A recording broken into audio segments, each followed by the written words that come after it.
মনির সাহেব তার নিজের সাথে ঘটা একটি ঘটনা আমাদের সাথে শেয়ার করেছেন। তিনি আমাকে ভয়েসে জানিয়েছেন, ঘটনাটা বলেছেন।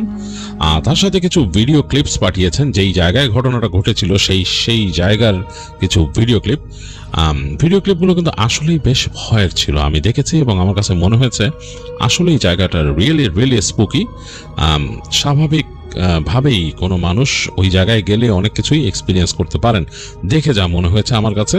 আর যেহেতু মরুভূমির খুব কাছে জায়গাটা এবং বিশাল একটা খোলা প্রান্তরের মধ্যে এরকম জিনিস ঘটতেই পারে। তিনি ভিডিও ক্লিপগুলো শেয়ার করেছেন আমাকে এবং তিনি মোট কথা তিনি আমাকে দেখিয়েছেন জায়গাটা যেখানে তার সাথে ঘটেছে। তো যাই হোক, মনির সাহেবের এই ঘটনাটি আমি এখন শেয়ার করবো আপনাদের সাথে। আর তাকে এই ঘটনাটি শেয়ার করার জন্য রিকোয়েস্ট করেছেন তার মেয়ে নুজহাত তাবাসসুম মাইমুনা। তার মনির সাহেব আমাকে রিকোয়েস্ট করেছেন আমি যেন তাকে বার্থডে উইশ করি। তার বার্থডে ছিল এই নভেম্বরে। হ্যাপি বার্থডে মাইমুনা। আর তার বার্থডে ডেটটা আমি বললাম না। যাই হোক, আমি চলে যাচ্ছি মনির সাহেবের শেয়ার করা ঘটনায়। মনির সাহেব সেখানে কাজ করেন, তিনি একটা জব করেন এবং তার জবটা হচ্ছে ওখানকার একটা রেস্টুরেন্ট কেন্দ্রিক।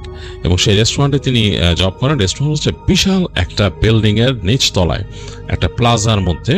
সেই প্লাজার নিচতলায় হচ্ছে ওনাদের রেস্টুরেন্ট।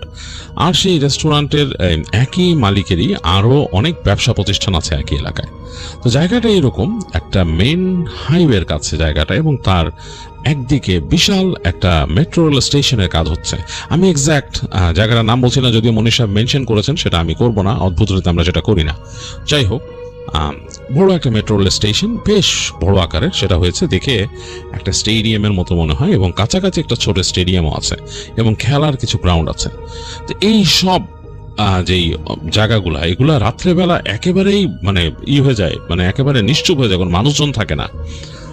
তাদের রেস্টুরেন্ট মোটামুটি বেশ রাত পর্যন্তই চলে, সেখানে মানুষজন আসে, খাওয়া দাওয়া করে এবং গভীর রাতে দেখা যাচ্ছে যে বেশ কমে যায় তাদের কাস্টমারের যে ফ্লো, সেটা খুব কমে যায়। মানে একেবারে গভীর হয়ে গেলে তখন একজন দুইজন কাস্টমার আসে রেস্টুরেন্ট, এরকম একটা অবস্থা। তো গভীর রাত পর্যন্ত তাদের রেস্টুরেন্ট চলে, তারপর এক সময় তারা বন্ধ করে ক্লিনিং করে সকালের জন্য প্রিপেয়ার করেন রেস্টুরেন্ট। আর এই সময়টা তাদের লোকবল একেবারে কম থাকে। তো লোকবল কম থাকার কারণে তাদের কাছে বেশ ভয় লাগে, কারণ বিল্ডিংটা এত বড়। মানে আসলে আমাকে উনি ভিডিও পাঠিয়েছেন, সেখানে আমি দেখেছি বিশাল একটা স্ট্রাকচার, বিশাল একটা স্ট্রাকচার।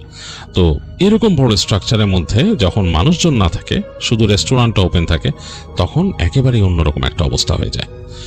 তো যাই হোক, যেদিনকার ঘটনা, মনির সাহেব ওই দিন তার কাজ পড়েছে ক্লোজিং শিফট, মানে উনি ক্লোজিং করবে রাতে, গভীর রাত পর্যন্ত।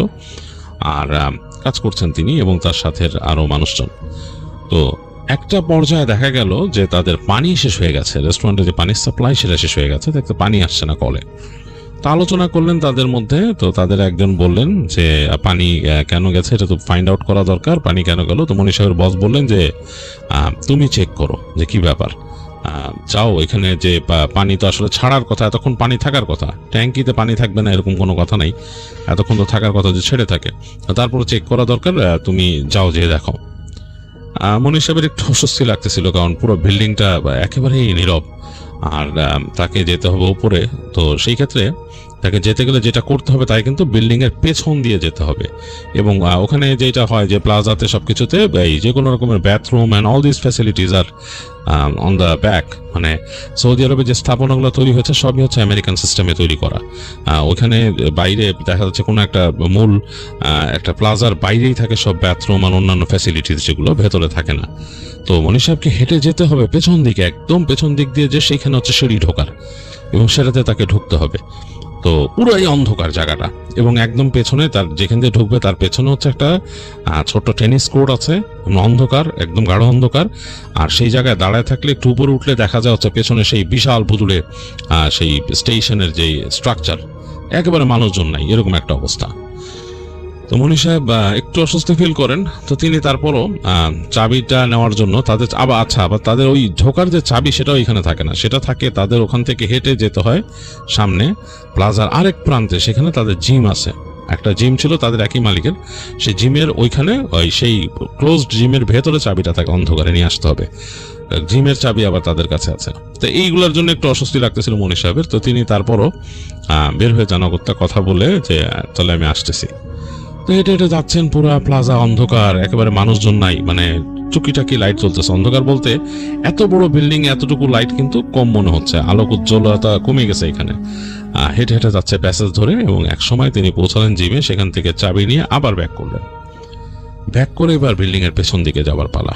তো যখন তিনি পেছনে আসছেন সেই জায়গায় দেখতেছেন যে বেশ মানে প্লাজার যে এক পাশে যে ইগুলা ঢোকার একটা ছোট্ট প্যাসেজ, আর এক পাশে মাঝখানে বিশাল একটা খোলা জায়গা এবং আকাশে চাঁদ উঠছে, চাঁদের আলো এসে পড়তেছে, একটা ঝিঝি পোকার শব্দ চারদিকে একদম মানে খুব প্রকটভাবে আছে।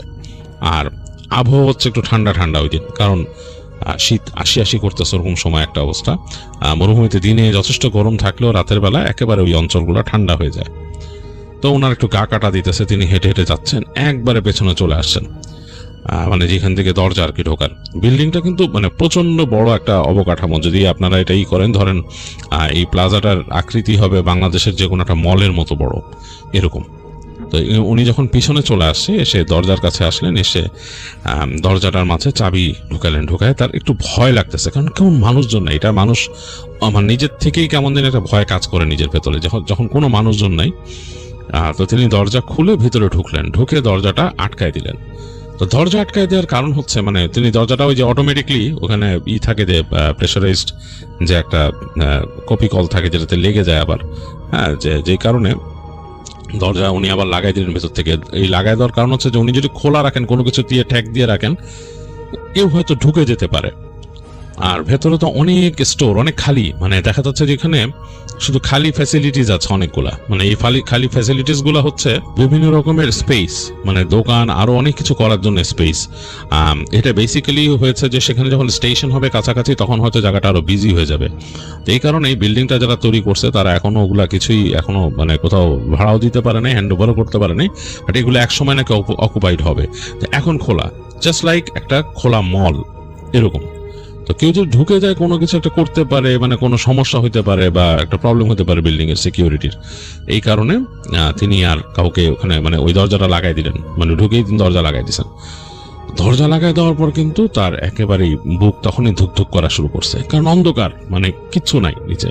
ফ্ল্যাশ লাইট নিয়ে আসছিলেন হাতে, ফ্ল্যাশ লাইট জ্বালাইছেন, ফ্ল্যাশ লাইট জ্বালায় যাচ্ছেন, কারণ সামনে সার্কিট ব্রেকার্স আছে, ওখানে বাতির সুইচ আছে, দিলে এক একটা জায়গায় হয়তো দু একটা করে লাইট আছে, জ্বলবে। কিন্তু এত ঝামেলা কে করে এটা? উনি ঢুকে এসে সার্কিট ব্রেকার একটা একটা জ্বালাবে, কোনটা জ্বলবে, আবার নামার সময় বন্ধ করতে হবে, এগুলোর জন্য উনি আর ওগুলার মাথা করেন নেই। উনি ফ্ল্যাশ লাইট মেরে মেরে এগুলেন। তো এগিয়ে যাচ্ছেন, অন্ধকারে সিঁড়ি ঘর একেবারেই মানে অন্যরকম। আর যেহেতু এখানে এখনো কেউ থাকে না বা এখনো কেউ কোথাও লিজ হয় নাই, জায়গাগুলো কিন্তু খুব একটা পরিষ্কার পরিচ্ছন্ন না, একটু অন্যরকম ভাবে, মানে একটা কনস্ট্রাকশন স্মেল আছে, ধুলা ময়লা পড়ে আছে, কেউ এটা খুব একটা মেনটেন করে না। তো উনি উঠে যাচ্ছেন ফ্ল্যাশ লাইট মেরে, এক একটা সিঁড়ি যে 3 তলা, টোটাল বিল্ডিংটা হচ্ছে 3 তলা। তো ঘুরে ঘুরে সিঁড়িতে উঠতে হয়। তো তিনি যখন উঠতেছেন, এবং এই 3 তলা কিন্তু বেশ উঁচু উঁচু 3 তলা, মানে একদম ছোট না, বেশ উঁচু 3 তলা। তো লাইট মেরে মেরে যখন উঠতেছেন, প্রতিটা সিঁড়ির বাঁক ঘোরানো ওনার কাছে মনে হয় যে কিছু একটা আছে পরবর্তীতে। মানে এই মানে উনি যখন ঘুরে যাচ্ছেন ওই পাশে মোড়েই মনে হয় যে কিছু একটা উৎপেতে আছে, এরকম লাগতেছে। এবং এত নিস্তব্ধতা এখানে যে ওনার নিঃশ্বাসের শব্দ মনে হয় প্রতিধ্বনিত হইতেছে, এরকম একটা অবস্থা, বেশ ভয়ের। যাই হোক, মনির সাহেব উঠলেন, উঠে 2 তলা 3 তলায় যে ফ্লোরটা, ওইখানে কেউ ঢুকতে চান না। উনি একটা ছবিও ভিডিও দিয়েছেন, সেখানে তিনি দেখাইছেন যে উনি যখন ভিডিও করতেছেন তখনও তিনি ভয় ঢুকেন না ওইখানে। উনি বলছেন যে ওই জায়গাটা বেশ ভয় লাগে। যাই হোক, এবং ওনার এই ঘটনা যেটা ঘটছে ওটার সাথে 3 তলা সম্পর্ক আছে। যাই হোক, তিনি ওইখানে পৌঁছে আরেকটু বেশ ভয় লাগলো, কারণ ওই জায়গাটা বেশ ডার্ক এলি ঢোকার জন্য। তো তিনি একসময় উঠে গেলেন, পুরা শেষ মাথায় এসে দাঁড়াইছেন, এবং তার মনে হচ্ছে নিজের হার্টবিটের শব্দ পাইতেছেন তিনি, এরকম লাগতেছে তার কাছে। ছাদের যে ঢোকার যে তালাটা, সেটাও খুললেন তিনি, ওখানে একটা তালা মারা আছে, ওইটাও তিনি খুললেন। খুলে ঘটাং করে শব্দ করলে খুললেন। খোলার পর বের হয়ে আসছেন ছাদে। একেবারে চাঁদের আলো পড়ে একদম ভেসে যাচ্ছে চারিদিক। চাঁদের বিশাল ছাদ দেখা যাচ্ছে যে পুরো চাঁদের আলোতে ভেসে যাচ্ছে ছাদটা। তার মধ্যে দিয়ে তিনি এদিক ওদিক তাকায়, আরো অনেক জিনিসপত্র আছে ছাদে। এই সেন্ট্রাল এসি গুলার ইউনিট গুলো বসানো আছে, তারপর মানুষ এই যে এখানে যে ডিশ লাইন চলে এগুলার জন্য স্যাটেলাইট, ভিস্যাট, এগুলো অনেক কিছু বসানো এখানে। তো ওগুলা উনি দেখলেন না, ওনার কাছে কেমন যেন লাগতেছে, চাঁদের আলো পড়ে এবং ছাদ থেকে দেখা যাচ্ছে যে বেশ উঁচু তো ছাদটা, এক একটা ফ্লোরের উচ্চতা হবে প্রায় 11-12 ফিট করে, তো প্রায় অনেক বেশ খানিকটা উপরেই, এবং আশেপাশে যেহেতু ওই ধরনের উঁচু স্কাই স্ক্র্যাপার নাই, বড় বিল্ডিং নাই, ফাঁকা লাগতেছে। উনি এক কোনায় দাঁড়ায় দেখলেন যে দূরে একেবারে মরুভূমির মতো এখানে একদম চাঁদের আলো পড়ে একেবারে চকচক করতেছে বালিগুলা, আর এই জায়গায় বিশাল সেই স্ট্রাকচারটা দেখতে পুরো ভৌতিক লাগতেছে, অন্ধকার। স্টেডিয়ামের যে অংশটাতে আলো পড়ছে ওই জায়গাটা অন্যরকম লাগতেছে পুরো। তো উনি দেখতে দেখতে আস্তে আস্তে চিন্তা করলেন যে এখন ট্যাঙ্কির কাছে যেতে হবে। ট্যাঙ্কিটা হচ্ছে সামনে হেঁটে গেলে একটা ছোট লোহার সিঁড়ি দিয়ে, আমরা যেরকম আমাদের বাংলাদেশেও আছে, আমাদের ট্যাঙ্কির জন্য দেখা যাচ্ছে আমাদের একটা উপরে উঠতে হয় সিঁড়ি দিয়ে, আমার বাসাও আছে এরকম। তো লোহার সিঁড়ি দিয়ে তিনি বেয়ে বেয়ে উঠলেন, এবং ওনার লোহার সিঁড়িটা ছিল একটা খাড়া, যেটা উনি ভিডিও দিচ্ছেন দেখেছেন। তো উনি এটা বেয়ে বেয়ে একেবারে উপর উঠে গেলেন ট্যাঙ্কির কাছে, এবং গিয়ে তিনি দেখতেছেন যে ওনার ফার্স্টে মেক শিওর করতে হবে যে মোটর অন করলে তো হবে না, ট্যাঙ্কি ভরা থাকলে তো এই মোটর অন করে দিলে সমস্যা, ট্যাঙ্কিটা খালি কিনা এটা দেখতে হবে ওনাকে, মানে প্রবলেমটা কোথায় হয়েছে। তো উনি উপরে গিয়ে দেখলেন ট্যাঙ্কের ভেতরে পানি নাই, উনি মেক শিওর করলেন ট্যাঙ্কে পানি নাই। উনি বুঝলেন যে হ্যাঁ তাহলে তো এখন তো এটা মোটর চালাইতে হবে। মোস্ট প্রবাবলি যার কাজ ছিল এটা, মানে অটোমেটিক করা ছিল, বাট অটোমেটিকটা কাজ করে নাই, বা মনিটর যার করার দায়িত্ব ছিল সে মনিটর করে নাই, এই কারণেই এরকম পানি হয়ে গেছে। তো ওনাদের একটু কাজ বেড়ে গেছে আর কি, এই ট্যাঙ্কটা ভরা পর্যন্ত ওনাদের মেক শিওর করতে হবে। এবং এই মোটরের যে ছাড়ার যে সুইচটা মানে মেশিনের, সেটাও নিচে তাদের। যাই হোক, তিনি কি করলেন, তিনি আস্তে করে হেঁটে আসতেছেন আর কি, নেমে যাবেন আর কি, তার এখানে দেখা শেষ। তো যখন তিনি সিঁড়ির কাছে আসছেন, নিচে নামবেন, হঠাৎ করে তার চোখ পড়লো নিচে, মানে নিচের ছাদে, যেটা সিঁড়ি দিয়ে নেমে যাবেন। ওখানে তার কাছে দেখে মনে হলো একটা মানুষের মতো একটা অবয়ব দাঁড়ায় আছে এখানে, মানুষের মতো অবয়ব, কিন্তু মনে হচ্ছে একটা আলখাল্লার মতো পরা, মানে আলখাল্লাটা ডিফারেন্ট কালারের, চাঁদের আলো পড়ছে এটাতে মনে হচ্ছে যে কয়েক রকমের কালার দিয়ে একটা আলখাল্লা, সেটা পরে কেউ একজন দাঁড়ায় আছে এখানে। এবং তার চেহারা বোঝা যাচ্ছে না, চেহারাটা অন্ধকারের মধ্যে, আর অন্ধকার হয়ে আছে, চেহারা দেখা যাচ্ছে না। তিনি একটু থতমত খেয়ে গেলেন, তিনি মানে মানে বোঝার চেষ্টা করলেন এখানে কে। তো তিনি ওখান থেকে বলতেছেন, মানে কিছুক্ষণ ভয় পেয়ে গেছেন যে এটা কি, মানে উনি কি ভাবতেছেন এটা কি মানুষ না অন্য কেউ। তার মাথায় কয়েক সেকেন্ডের মধ্যে কাজ করতেছে অটোমেটিকলি, যে তার নিজস্ব যে বিবেচনা সেটা কাজ করতেছে খুব মানে সুইফটলি কাজ করতেছে, যে এটা কি আসলেই কি কোনো মানুষ নাকি। তবে তিনি চিন্তা করলেন ছাদ তো বন্ধ, ছাদের তালা মারা, নিচে তালা মারা, এখানে ঢুকে উপরে কে উঠবে। এটা ভাবতে ভাবতে তার বুকটা ছ্যাদ করে উঠলো। তো যখনই ছ্যাদ করে উঠছে তখনই মনে হলো নিচের যে মানুষটা তিনি দেখতেছিলেন সে ওপর দিকে এভাবে তাকাইছে তার দিকে। তিনি কিছু দেখতেছেন না, চেহারা দেখা যাচ্ছে না, অন্ধকারে মনে হচ্ছে আলখাল্লাতে মাথার মধ্যে জিজা পড়ে আছে, চেহারার জায়গাটা অন্ধকার ঢাকা। তো তিনি ভয়ে কেঁপে উঠে তিনি এখন যে নিচে নামবেন তাও তিনি সাহস পাচ্ছেন না। তিনি এখান থেকে ভাঙা ভাঙা আরবিতে বললেন, তিনি কিন্তু মোটামুটি ভালো আরবি শিখে ফেলছেন। তো মনি সাহেব এখান থেকে উপর থেকে ভাঙা ভাঙা আরবিতে বলতেছেন যে ভাই আপনি যে হন, আপনি আমাকে যেতে দেন, আপনি চলে যান, আমি তো আপনার কোনো ক্ষতি করি নাই, আপনি কেন এখানে দাঁড়াইছেন, এখানে আমাদের বিল্ডিং, আমরা এখানে কাজ করি, আপনি এখান থেকে চলে যান।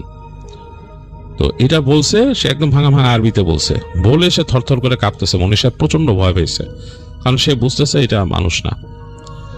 এটা বলার সাথে সাথে উইদিন ফিউ সেকেন্ড তিনি দেখলেন ওই যেই অবয়বটা ছিল বা মানুষের মতো বা কিছু একটা যেটা দাঁড়ায় ছিল লম্বা আলখাল্লা পরা, মানে 1 সেকেন্ডের মধ্যে ওখান থেকে সরে গেল, একেবারে ছাদের যে দরজাটা সেখান থেকে ঢুকে গেল ভিতরে, মানে যেই জায়গাতে তিনি ঢুকছিলেন আর কি, মূল যে সিঁড়ি ঘরের যে জায়গাটা যেখান থেকে ঢুকছেন। তো মনির সাহেব বলছেন যে তার কাছে মনে হয়েছে যে জাস্ট লাইক একটা রেখার মতো রেখে গেছে, ওইটা আলো যদি শ্যাট করে চলে যায় একটা রেখার মতো, মানে খুব সুইফট, সেইভাবে সেটা অন্ধকারে চলে গেছে। তো মনির সাহেবের পুরা সারা শরীরের রোম দাঁড়ায় গেছে, তার মাথা থেকে মানে ঘাট থেকে পা পর্যন্ত ঠান্ডা একটা স্রোত নেমে গেছে, এবং ভয়ে তিনি একদম ওইখানে মানে স্থানুর মতো হয়ে গেছেন, কি করবেন বুঝতে পারতেছেন না। তো কয়েক সেকেন্ড তিনি আর কিছু দেখলেন না, একেবারে নীরবতা, রাতের যে নিস্তব্ধতা, হালকা বাতাস এসে বাড়ি মারতেছে গায়ে। তো এবং ভয় লাগতেছে, তার কাছে প্রচন্ড ভয় লাগতেছে, মনে হচ্ছে ওই যে দরজার ফাঁক থেকে কেউ একজন তাকায় দেখতেছে এরকম করে, এটা তার মনে হইতেছে ভিতরে ভিতরে। তিনি এখন নামতেও সাহস পাচ্ছেন না, মানে করতেও সাহস পাচ্ছেন না। তো এখন তিনি ভয়ে কাঁপতে কাঁপতে তিনি কি করলেন, তার সেলফোন বের করলেন, সেলফোন বের করে ওইটার মানে নাম্বার প্যাডই করলেন, করে তিনি নিচে ডায়াল করলেন মানে জাস্ট একটু সাহস গেইন করার জন্য নিচে ডায়াল করে ওখানে যে তার সাথে কলিগ ছিল তারে বললেন যে আমি দুপুর উঠছি, এখানে পানি মানে নাই, পানি নাই, পানি চালাইতে হবে মোটর। তো লোক বলছে পানি ছেড়ে দিয়ে চলে আসো, এখন দাঁড়ায় আসো, কি ব্যাপার? বলে না আমি এখানে ভয় পাইছি। আরে ভয়ের কিছু নাই, এগুলো কোনো ব্যাপার না, আসো আসো বললে সে ব্যস্ত মনে লোকটা ফোন রেখে দিছে। যাই হোক এই কথাগুলো বলাতেও কয়েক সেকেন্ডে তার একটু সাহস বাড়ছে মনির সাহেবের। তো তিনি মনে মনে দোয়া পড়তে পড়তে আস্তে আস্তে সিঁড়ি দিয়ে নামা শুরু করলেন। তো সিঁড়ি দিয়ে নামার সময় তো মানুষকে পেছন ফিরে নামতে হয় মই যেহেতু, তো উনি মই দিয়ে নামতেছেন আর তার মনে হচ্ছে যে তিনি জাস্ট নামবেন আর তার ঘাড়ে কেউ হাত রাখবে বা কাঁধে কেউ হাত রাখবে। এই ভয়টা তিনি পাচ্ছেন, তার একবার মনে হচ্ছে তিনি পড়ে যায় সিঁড়ি দিয়ে এরকম। এক পর্যায়ে তিনি নেমে দেখলেন কেউ নাই, তাকাইলেন ডানে বামে কেউ নাই, ভয়ে বুক কাঁপতেছে। দোয়া পড়তে পড়তে আবার জোরে দোয়া পড়তেও ভয় পেতেছেন যে তার যদি আবার মানে কোনো ভুল হয়, তিনি কি পাক আছেন কিনা নিজে চিন্তা করতেছেন, মানে যদি কিছু হয়, কিন্তু নামতে তো হবে ওদিক দিয়েই। তো তিনি ভয় পেতে পেতে এবং দোয়া পড়তে পড়তে ফ্ল্যাশ লাইটটাকে কোনো মতে ধরে ছাদের ভিতরে ঢুকে ওই সিঁড়ি করে যখন ঢুকছেন তার সারা শরীর ভার হয়ে গেছে। তিনি আর কোনো দিকে তাকাইতে সাহস পাইতেছেন না। কোনো মতে দরজাটা লাগায় তিনি লাইটটা ধরে ঝেড়ে দৌড় দিলেন সিঁড়িতে, মানে ঝেড়ে দৌড় দিচ্ছে আর কোনো কিছু না। ধূপধাপ করে নামতেছে, তার পায়ের যে শব্দ হচ্ছে সেটা দিয়ে তিনি ভয় পাচ্ছেন। তো একবারে দৌড়া একদম নিচে আসলেন, নিচে এসে তিনি মানে তার তখন শ্বাস প্রশ্বাস বেড়ে গেছে। দৌড় দিয়ে যে মোটরের কাছে গেলেন, যিনি যে পানির ওয়াটার পাম্প যেটা পাম্পটা অন করলেন, একটা শব্দ শুরু হলো, একটা হিস শব্দ, মানে পুরো কাজ করা শুরু করছে চারিদিকে, পানির পাম্প থেকে পানি উঠতেছে। তিনি তারপর খুব ভয়ে মানে একেবারে ধাক্কা দিয়ে দরজা এটা খুললেন, ওটা ভিতর দিয়ে লক করলেন, মানে ওটা লক সিস্টেম যেটা, ওই লকটা করে দিয়ে তিনি মানে দৌড়াইলেন, রীতিমতো দৌড়াইতে আসলেন। এসে রেস্টুরেন্টে এসে তিনি নিঃশ্বাস ফেলতেছেন। তো তাকে জিজ্ঞেস করতেছে যে ভিতরে কি হয়েছে তোমার, এরকম অবস্থা কেন? তার বস আসছে, এসে বলছে কি ব্যাপার, তুমি নাকি কল দিছিলা কি? বলে বস আমি এরকম উপরে এরকম দেখছি। তো বস বলতেছে এটা খুব স্বাভাবিক ব্যাপার, এইখানে এরকম আছে, এরকম দেখা যায় জিন টিন আছে, থাকতেই পারে, এই জায়গা তো এরকমই পাহাড়ি এলাকা এবং এখানে জিন আছে, জিন দেখাও যায়, আসে যায়। যাই হোক তুমি দেখছো, দোয়া যেটা বলছো ভালো বলছো, দরকার দোয়া পড়বা আর কি, দোয়া পড়ে আস্তে করে সরে আসবা। সাধারণত মানুষটা ক্ষতি করে না এখানে কোনো, এগুলো ভয় পেও না। এরকম দেখলে দোয়া পড়বা আর মনে মনে এটা বলবা বা তাকেই মুখ দিয়ে বলবা সরে যেতে, একটু সাহস নিয়ে থাকবা, এটা ভয়ের কিছু নেই। তো তার বসটাকে এটা বুঝাইলো। মনির সাহেবের তো অবস্থা খুব খারাপ। সে তার কলিগরে বললো যে মোটর যখন বন্ধ করতে হবে, এটা অটোমেটিক যদি শাটডাউন না হয় আমি করব না, এটা তুমি বন্ধ করো বলে তিনি নিজের মতো যে একেবারে মানে বসে থাকলেন, দোয়া পড়তে থাকলেন অনেকক্ষণ নিজের ইজি হওয়ার জন্য। তো এই ছিল মনির সাহেবের ঘটনা, তিনি যেটা শেয়ার করছেন এবং তিনি বলছেন যেটা তিনি মানে অনেক বেশি রকমের ভয় পাইছেন তার লাইফে, যে ভয়টা যতটুকু যা দেখছেন তার থেকে ভয় বেশি কাজ করছে তার ভিতরে, অনেক বেশি ভয় কাজ করছে। তো উনি যে ভিডিওটা করে আমাকে পাঠাইছেন, এটা পরবর্তীতে তিনি ভিডিও করছিলেন, তিনি পরবর্তীতে গিয়ে তার কলিগকে নিয়ে যে ভিডিও করে এটা দেখাইছেন। ভিডিও অ্যাকচুয়ালি অদ্ভুত উড়েতে আমরা ভিডিও প্রচার করি না, এই কারণে ভিডিও দেখাতে পারলাম না আপনাদেরকে, but that place is really spooky. উনি যেটা পাঠাইছেন আমি নিজে বলতেছি যে রিয়েলি স্পুকি। মনির সাহেব ওখান থেকে কিরকম ভাবে নামছেন বা তার কতটুকু ভয় লাগছে রাতের বেলা একা এরকম কিছু দেখার পর, সেটা আমি বুঝতেছি, কারণ আমি একটা সময় এরকম বিভিন্ন জায়গায় গেছি, মানে প্রচন্ড ভয় লাগারই কথা। আর আরব রিজিয়নে কিন্তু জায়গাগুলো এরকম আমি আপনাদেরকে বলেছি অনেক আগে, রেডিওতেও বলেছি, অদ্ভুত তো মনে হয় শেয়ার করছি, আমি মনে নাই আমার শেয়ার করছি কিনা। ওখানে কিন্তু অনেক কিছু এরকম দেখা যায়। আমার নিজের মামা আমাকে একটা ঘটনা শেয়ার করছিল এবং উনি কখনোই কোনো ঘটনা এক্সাজারেট করে বলবেন না আমার কাছে, কখনোই না, উনি এরকম মানুষ ছিলেন না। যাই হোক উনি এখন পৃথিবীতে নাই, দোয়া করবেন আপনারা ওনার জন্য, উনি যেন বেহেশতবাসী হন। উনি বলেছিলেন উনি তখন থাকতেন সৌদি আরবের মদিনার কোনো একটা জায়গায়, উনি একটা বাসা নিয়ে থাকতেন। তো রাতের বেলা তখন আমার মামি অসুস্থ ছিল, তো উনি রাতের বেলা মামি তখন বেড রেস্টে থাকতে হতো। তো উনি অফিস থেকে যখন আসতেন এসে জাস্ট গেট খুলে বাসায় ঢুকতেন আর কি।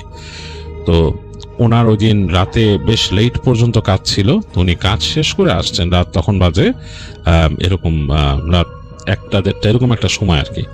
তো এসে উনি বাসায় উঠলেন, ওনার বাসাটা বেশ পুরোনো একটা বিল্ডিং।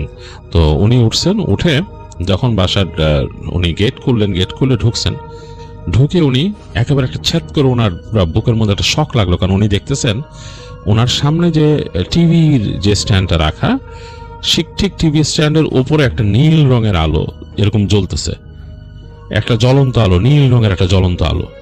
মানে বেশ ভালো আলো, মানে সেই আলো তো অনেকখানি জায়গা আলোকিত হয়ে আছে অন্ধকার রুমে। তো তিনি থরথর করে কাঁপা শুরু করলেন, ভয় পাইছিলেন প্রচন্ড। কিছুক্ষণ পর তিনি দেখলেন আলোটা আস্তে আস্তে উড়ে তার রুমের এক পাশ দিয়ে যে জানালা দিয়ে বের হয়ে গেল বাইরের দিকে, এবং বাইরের দিকে উড়ে চলে গেল আলোটা। তো এটা আমার মামা দেখছিলেন এবং মামা আমাকে শেয়ার করছেন। তো এইটাতে আসলে মানে অবিশ্বাসের ওরকম কিছু নাই, আরব রিজন অনেকেই দেখে। আমাকে এই মামাই বলছিল যে ওনারা যখন স্টেট থেকে আরেক স্টেটে গাড়ি নিয়ে যেতেন রাতের বেলা, কখনো ওনাদের ভিজিট করার প্রয়োজন পড়তো বিভিন্ন জায়গা, ওনাদের স্টোর ছিল সেগুলো ভিজিট করতে হতো। তো যখন যেতে হতো এক স্টেট থেকে আরেক স্টেটে, বলে যে অনেক সময় ঘুম এসে গেছে, তো দেখা যাচ্ছে যে গাড়ি রাস্তার পাশে থামায় ঘুমানোর চেষ্টা করতে গেছেন, মানে এক পাশে একদম সফট শোল্ডারে নামাই দিয়ে গাড়ি আর কি রাস্তার পাশে বসে। যখন মানে হেডলাইট সবকিছু অফ করে ইঞ্জিনটা অফ করে দিলাম, তখন বুকের মধ্যে মানে ভয় লাগা শুরু করলো। যেদিকে তাকাই শুধু খা খা কালো রঙের পাহাড়, পাহাড়গুলো বেশ ভয়ঙ্কর দেখতে লাগতেছে এবং মনে হচ্ছে পাহাড় থেকে কিছু একটা বের হয়ে আসবে। তো বলে যে বেশিক্ষণ মানে বসে থাকার মতো না, একটা মানসিক চাপ তৈরি হয়ে যায়, ওখানে ঘুমানো দূরের কথা। বলে ওই আমাদের ঘুম কাটানোর জন্য কয়েক সেকেন্ড ওরকম বসে থাকতাম ভয়ে, তারপর আবার স্টার্ট দিয়ে চলে আসলাম। তো এটা তো শুনছি, মামার কাছে শোনা এগুলা, আর এমনিও আর অনেকের কাছে অনেক ঘটনা শুনছি।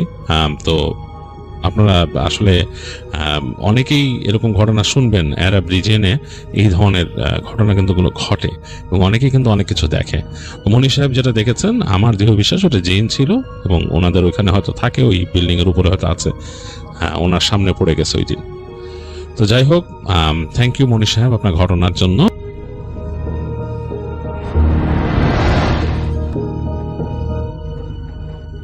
আমার নাম মোহাম্মদ শরীফুল ইসলাম শাফিন। আমি মিরপুর 10, ঢাকা 1216 থেকে বলছি।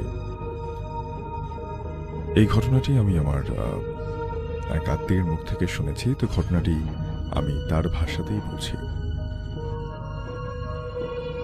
ঘটনাটি ঘটে আমার দেশের বাড়ি পটুয়াখালীতে। যখন ঘটনাটি ঘটে তখন আমি 17 বছরের ছিলাম। তো দেরি না করে আমি ঘটনায় চলে যাব। একদিন আমিও আমার ছোট বোন আমাদের খালুর বাসা থেকে দাওয়াত খেয়ে আসছিলাম। খাওয়া দাওয়া শেষ করতে প্রায় অনেক রাত হয়ে গিয়েছিল। তখন আমার খালু বলে যে এখন অনেক রাত হয়ে গেছে, তোদেরকে আমি বাসায় দিয়ে এসে চল। তখন আমরা 3 জন, অর্থাৎ খালু, আমি আর আমার ছোট বোন, আমরা বাড়ির পথে বের হলাম। যখন আমরা রাস্তা দিয়ে যাচ্ছিলাম তখন হুট করেই এমন একটা বাতাস ছাড়ল যেন এখনই তুফান এসে সবকিছু উড়িয়ে নিয়ে যাবে। কিন্তু তেমন কিছুই হলো না। একটু পরে সামনে যেতেই সেই বাতাস আর নেই।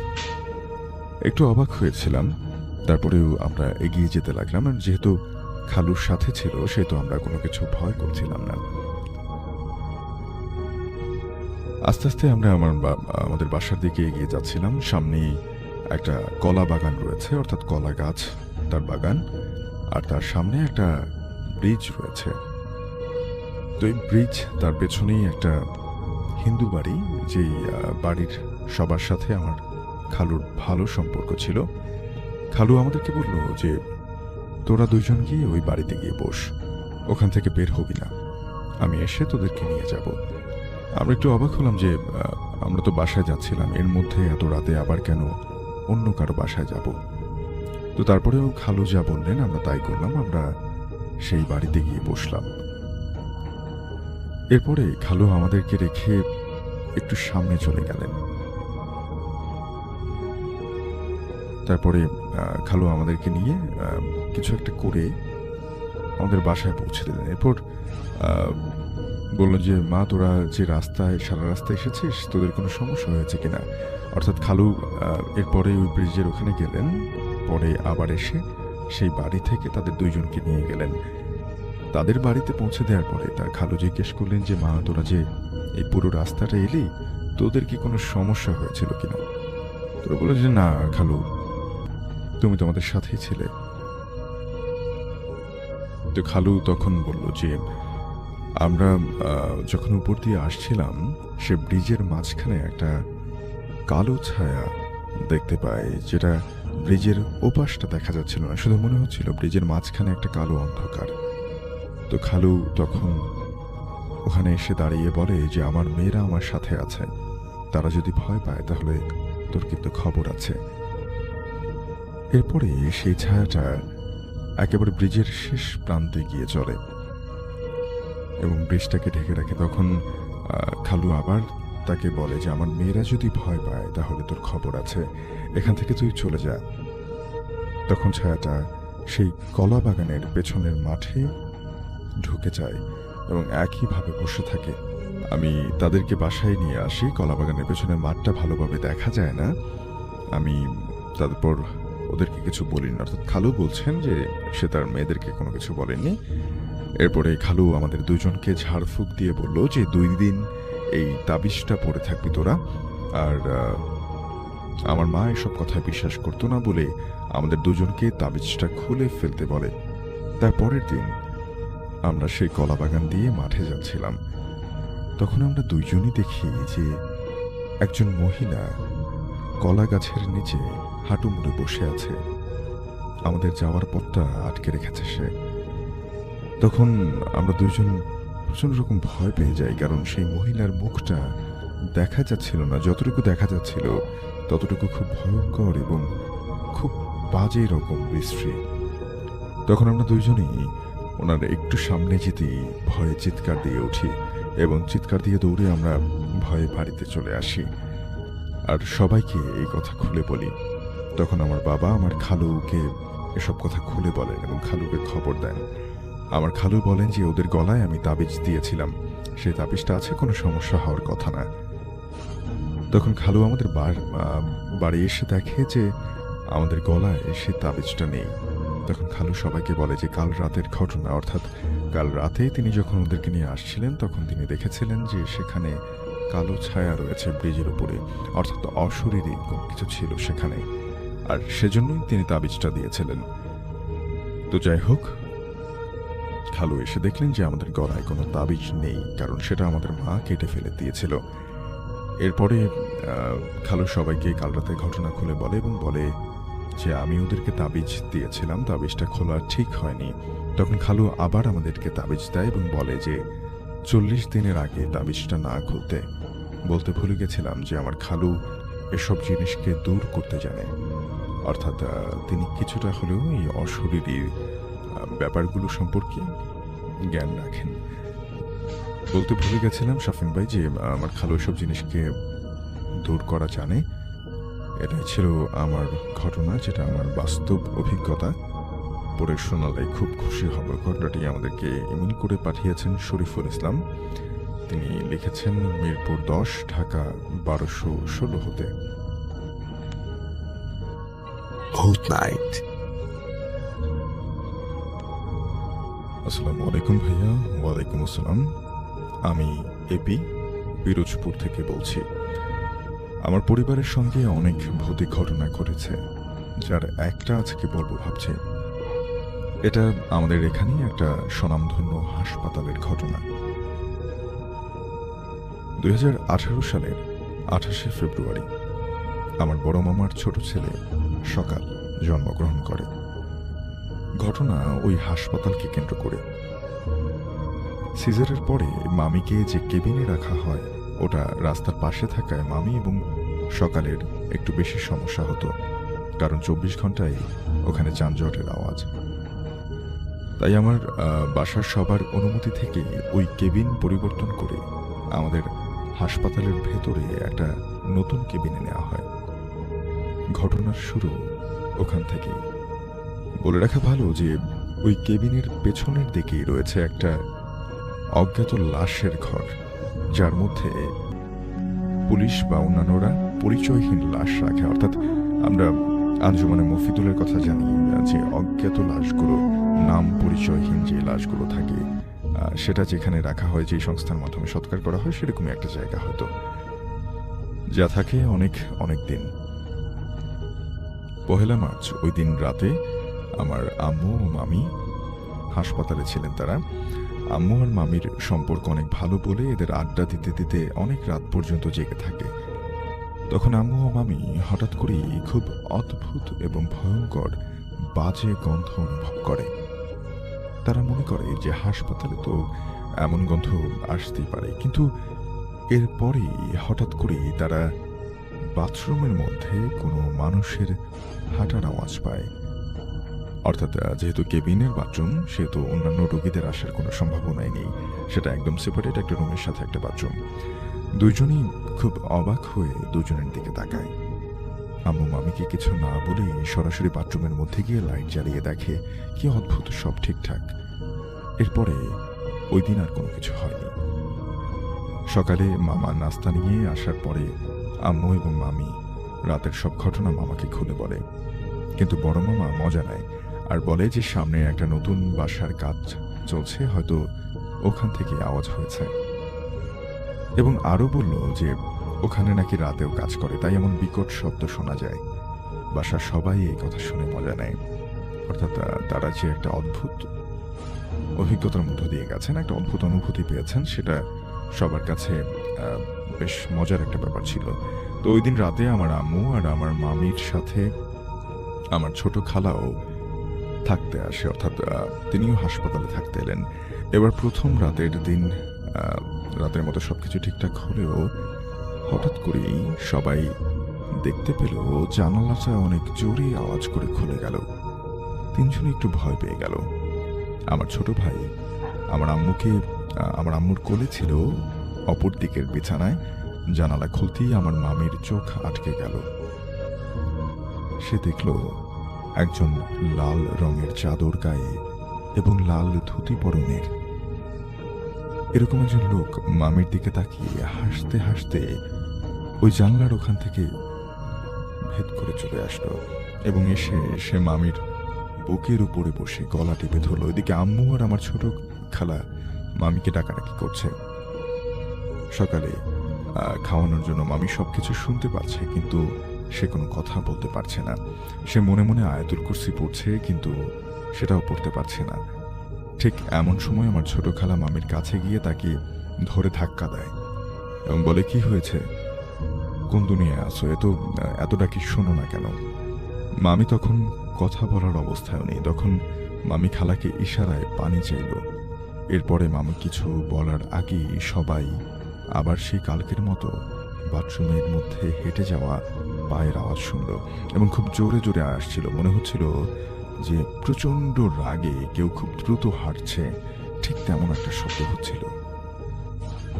আমার ছোট খালা সহ সবাই অসম্ভব ভয় পেয়ে গেল। এবার বাথরুমের মধ্যে শুধু হাঁটা না, কল থেকে অনবরত পানি পড়ার শব্দ আসছে। তখন মামি তার সাথে ঘটে যাওয়া ঘটনার কথা আম্মুকে বলে। অর্থাৎ সে যে একটা অবয়ব দেখাচ্ছে, লাল জামা এবং লাল ধুতি পরে, সে তার গলা টিপে ধরে এবং সে কথা বলতে পারছিল না, সেটা সে বলে। তিনজন গুটিসুটি দিয়ে সূরা পড়তে থাকে। মামাকে অনেকবার ফোন দেওয়া হয়েছিল, কিন্তু ঘুমে আচ্ছন্ন থাকায় মামা ফোন ধরছে না। অর্থাৎ একেবারে খুব সকালে এই ঘটনাগুলো।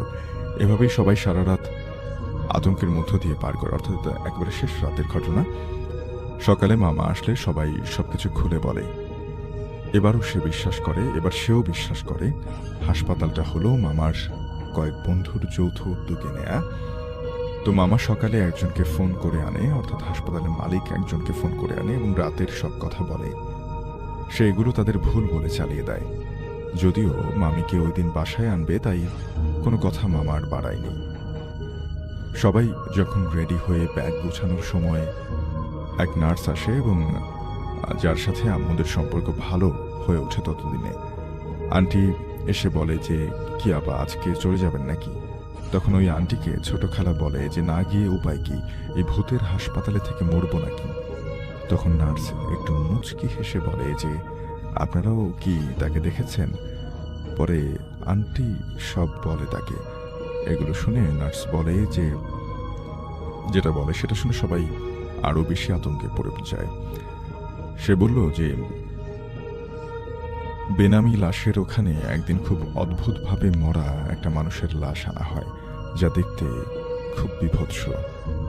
খুব অদ্ভুতভাবে ওই লাশের ঘর থেকে খুব অচেনা আওয়াজ পাওয়া যায়। লাশটা ওখানে প্রায় 2-3 মাসের মতো থাকে। লাশের কেউ না আসায় ওটা পুলিশদের তদারকিতে কবর দেয়া হয়। এরপর একদিন ওই হাসপাতালের কেবিনে থাকা এক মহিলার সাথে ঘটে একটা ভয়ঙ্কর ঘটনা। মহিলা তার 2 দিনের বাচ্চাকে ওই রুমে একা রেখে বাথরুমে যায়। সে বাথরুমে বসে শুনতে পায় তার বাচ্চার কান্না। যাতে সে তাড়াতাড়ি বার হয়ে সে দেখল ওই লোকটা তার বাচ্চার গলা টিপে ধরে বসে আছে। সেটা দেখা মাত্রই অজ্ঞান হয়ে যায়। কিছুক্ষণ পরে তার জামাই এসে দেখে ওই অবস্থা। পরে হাসপাতাল কর্তৃপক্ষের অনুরোধে তারা কোনো মামলা দায়ের করে না। তাছাড়াও ওই রুমে হঠাৎ করে ফ্যান নষ্ট হয়ে যায়, লাইট হুটহাট কোনো ধরনের বৈদ্যুতিক গোলযোগ ছাড়াই একেবারে ভেঙে ঝলসে যায়। এছাড়াও আরো অদ্ভুত অদ্ভুত সব ঘটনা ঘটে। ওই ঘটনা এখানে শেষ হলেই ভালো হতো, তবে সেটাও হলো না। মামিরা বাসায় আসলো, আল্লাহর রহমতে সব ঠিকঠাকই চলছিল। 2 দিন পরেই শুরু হলো ঝামেলা। মামিরা রাতে জানলা খুলে ঘুমায়, তো হঠাৎ একদিন মামির ঘুম ভেঙে যায়।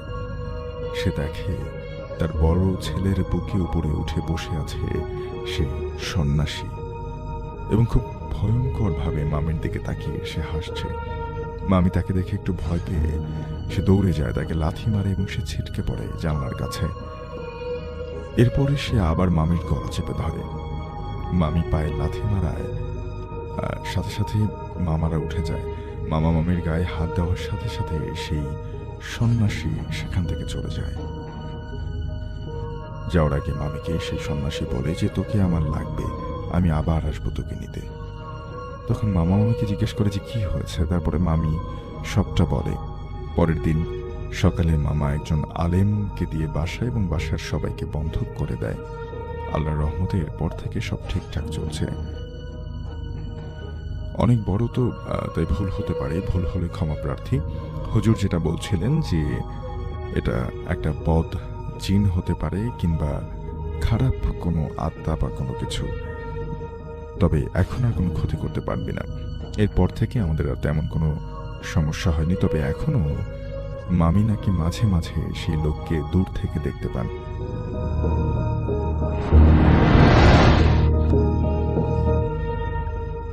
আসসালামু আলাইকুম, আমি শাওন। আজকে আমি আপনাদের সাথে শেয়ার করব মহিবুল্লাহ হুজুরের আরেকটি ঘটনা। আমি সরাসরি মহিবুল্লাহ হুজুরের ঘটনায় চলে যাচ্ছি। একদিন হুজুরের কাছে একজন পুরুষ এবং একজন মহিলা আসেন। তারা সম্পর্কে ভাই বোন। তারা এসে হুজুরকে সরাসরি বলেন যে, হুজুর, আপনাকে আমাদের সাথে আমাদের বাড়িতে যেতে হবে। এই কথা শোনার পর হুজুর তাদের জিজ্ঞেস করেন যে, আপনারা কারা, আপনাদের কি সমস্যা, কি কারণে আপনারা আমার কাছে এসেছেন সেটা আগে খুলে বলুন। এই কথা শোনার পর সে পুরুষ লোকটি, অর্থাৎ সেই মহিলার যে ভাই ছিল, তিনি হুজুরকে বলেন যে, আমরা অমুক ইমামের রেফারেন্সে আপনার কাছে এসেছি। সেই ইমামের নাম শোনার পর হুজুর বুঝতে পারেন যে এই লোকটা তার খুব পরিচিত একজন লোক। তাই অনেকটা বাধ্য হয়েই হুজুর তাদের সাথে তাদের বাড়িতে রওনা দেন। তাদের বাড়ি ছিল বরিশাল এলাকায়। তারা তাদের সাথে একটা গাড়ি নিয়ে এসেছিল। হুজুর তাদের সাথে সেই গাড়িতে করেই বরিশালের উদ্দেশ্যে রওনা দেন। পুরো রাস্তা জুড়েই সেই মহিলাটা কান্নাকাটি করছিল। হুজুর পুরো রাস্তার ভেতর একবারও তাদের সাথে এই বিষয়ে কোনো কথা বলেননি। তারা যখন তাদের বাড়িতে পৌঁছায় তখন ফজরের ওয়াক্ত শেষ। হুজুর তাদের সাথে তাদের বাড়িতে ঢোকেন। ঢোকার পরই তিনি বুঝতে পারেন যে তাদের আসলে একান্নবর্তী পরিবার, কারণ বাড়িতে প্রচুর লোকজন। সেই মহিলাটা এবং সেই পুরুষ হুজুরকে নিয়ে একটা ঘরের ভেতর ঢোকেন। ঘরে ঢোকার আগ মুহূর্তেই হুজুর একটা বাচ্চার কান্নার শব্দ পাচ্ছিলেন। তিনি যখন সেই ঘরে ঢোকেন, ঢোকার পর তিনি দেখেন বিছানায় একটা বাচ্চা কান্নাকাটি করছিল। ঠিক হুজুর যখন প্রবেশ করলেন, ঠিক সেই মুহূর্তেই সেই বাচ্চাটা তার কান্না থামিয়ে ফেলল। সেই বাচ্চাটাকে ঘিরে কয়েকজন মহিলা বসেছিল। তারা খুবই অবাক হয়, কারণ এই বাচ্চাটা গত 3 দিন যাবৎ এক নাগারে কেঁদে চলছে। তাকে ডাক্তার দেখানো হয়েছে, কিন্তু ডাক্তাররাও তাকে কোনোভাবে তার এই কান্নাটা থামাতে পারেনি। বাচ্চাটার শরীর হুজুর লক্ষ্য করে দেখেন যে বাচ্চাটার শরীরের রং নীল হয়ে গেছে, অনেকটা সাপে কাটার পর বিষে যেমন মানুষের শরীর নীল হয়ে যায়, অনেকটা এরকম। বাচ্চাটা হুজুরকে দেখে এখন চুপ এবং সে একটু নড়াচড়াও করছে। এটা দেখে সেই মহিলা, যিনি হুজুরের সাথে এতক্ষণ জার্নি করে এসেছিলেন, সেই মহিলাটা হুজুরের পায়ে লুটিয়ে পড়েন এবং কাঁদতে থাকেন এবং বলেন যে হুজুর, গত 3 দিন যাবত আমার এই বাচ্চাটা এক নাগারে কেঁদে জ্বলছিল। একমাত্র আজানের সময় সে তার কান্না থামাতো, তা না হলে সে পুরোটা সময় কান্নাকাটি করত।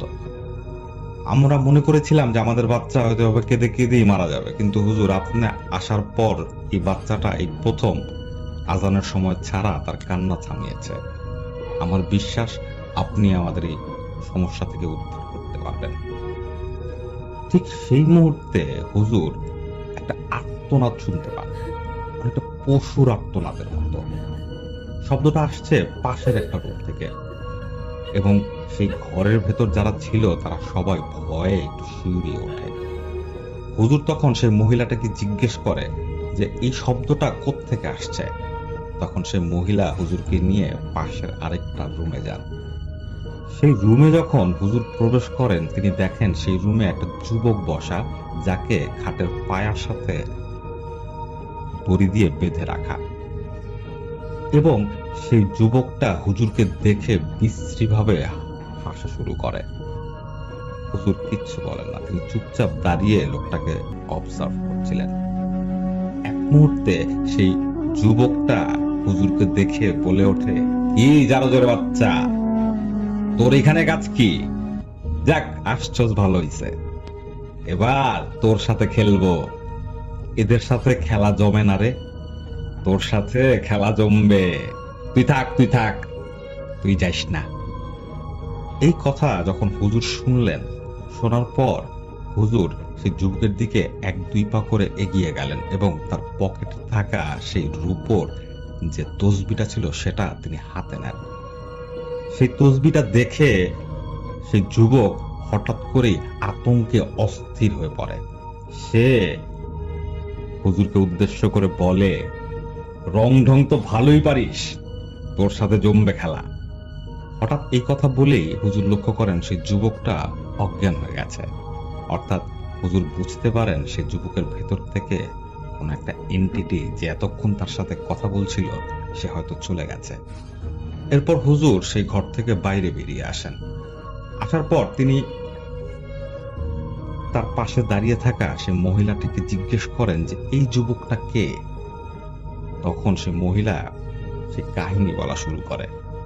সেই মহিলা বলে যে তার নাম রাবেয়া এবং এই ঘরের ভেতর যে যুবককে হুজুর দেখেছেন তার নাম শাহিন, তিনি তার স্বামী। এই কথা শোনার পর হুজুর রাবেয়াকে পুরো কাহিনী খুলে বলতে বলেন, প্রথম থেকে শেষ পর্যন্ত, এবং এটাও বলেন যে আপনি যদি কোনো জায়গা বাদ দেন সেক্ষেত্রে কিন্তু আপনাদের সাহায্য করা খুব কষ্ট হয়ে যাবে। প্রথম থেকে শেষ পর্যন্ত যা হয়েছে খুঁটিনাটি কিচ্ছু বাদ দেবেন না। তখন রাবেয়া পুরো কাহিনী বলা শুরু করে। রাবেয়ার স্বামী শাহিন কাতারে চাকরি করত এবং রাবেয়াও তার সাথে কাতারেই থাকত। একদিন তাদের কাছে খবর আসে শাহিনের বাবা, যার নাম মকবুল, তিনি খুবই অসুস্থ। এই কথা শোনার পর শাহিন তার স্ত্রীকে নিয়ে, অর্থাৎ রাবেয়াকে নিয়ে বাংলাদেশের উদ্দেশ্যে রওনা দেন। তারা বাংলাদেশে এসে পৌঁছান, এরপর ঢাকা এয়ারপোর্ট থেকে বরিশালের উদ্দেশ্যে রওনা দেন। তারা যখন বরিশালে এসে পৌঁছান তখন রাত 3টা বেজে গেছে। সে সময় যানবাহন ছিল না এবং তাদের একমাত্র উপায় ছিল পায়ে হেঁটে যাওয়া। তো তিনি পায়ে হেঁটেই তার স্ত্রীকে নিয়ে, অর্থাৎ শাহিন রাবেয়াকে নিয়ে তাদের বাড়ির উদ্দেশ্যে রওনা দেয়। তারা যখন তাদের বাড়ির কাছাকাছি চলে আসছিল তখন রাস্তার পাশে একটা দিঘি পড়ে। সেই দিঘিটা শাহিন তার ছোটবেলা থেকেই দেখছে। তো তারা যখন সেই দিঘির পাড় দিয়ে হেঁটে যাচ্ছিল তখন শাহিন এবং তার স্ত্রী অর্থাৎ রাবেয়া শুনতে পায় সেই দিঘিতে একজন লোক নৌকা চালাচ্ছেন এবং তিনি খুব সুন্দর একটা গান করছেন, গান গাইছেন। তো সবাই মনে করে, অর্থাৎ অনেকেই জানে যে রাত্রেবেলা অনেক সময় গ্রাম অঞ্চলে লোকজন মাছ ধরতে এভাবে নৌকা নিয়ে বের হয়। তো তারাও মনে করে হয়তো এই লোক মাছ ধরতে বেরিয়েছে।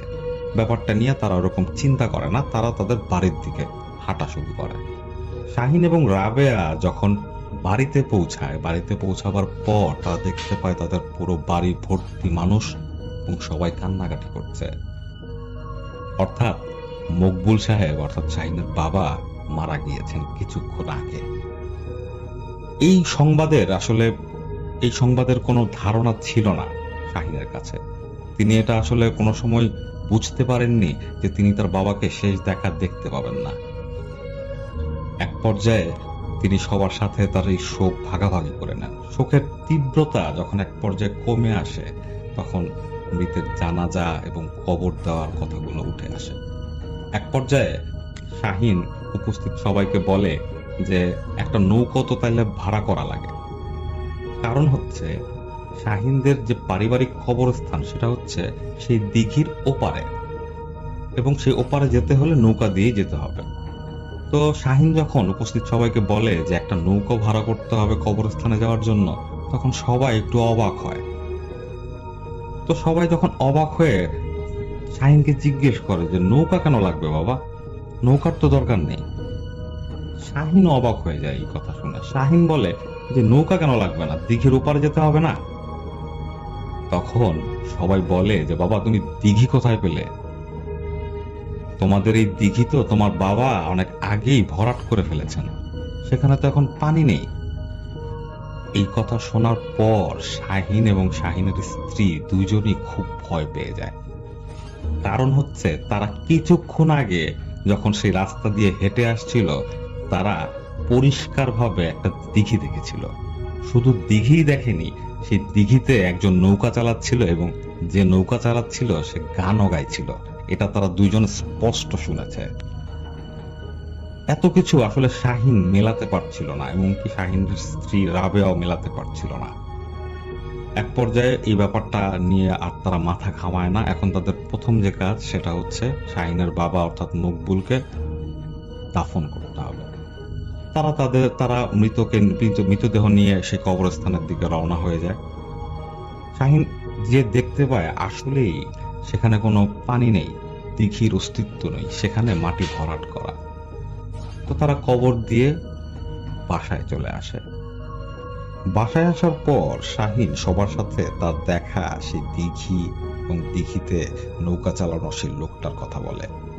শাহিনের মা ঘরের ভেতর থেকে এই কথাটা শুনতে পান এবং তিনি দৌড় দিয়ে বাইরে চলে আসেন এবং শাহিনকে উদ্দেশ্য করে বলেন যে বাবা তুইও দেখেছিস সেই মাঝিকে, তুইও দেখেছিস সেই দিঘি।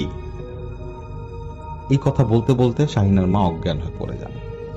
এটা বলে রাখা ভালো, সে সময় রাবেয়া সন্তান সম্ভবা ছিলেন, আর কিছুদিন পরে ছিল তার ডেলিভারি ডেট। সবকিছু মিলিয়েই পুরো পারিবারিক আবহ খুব খারাপ ছিল।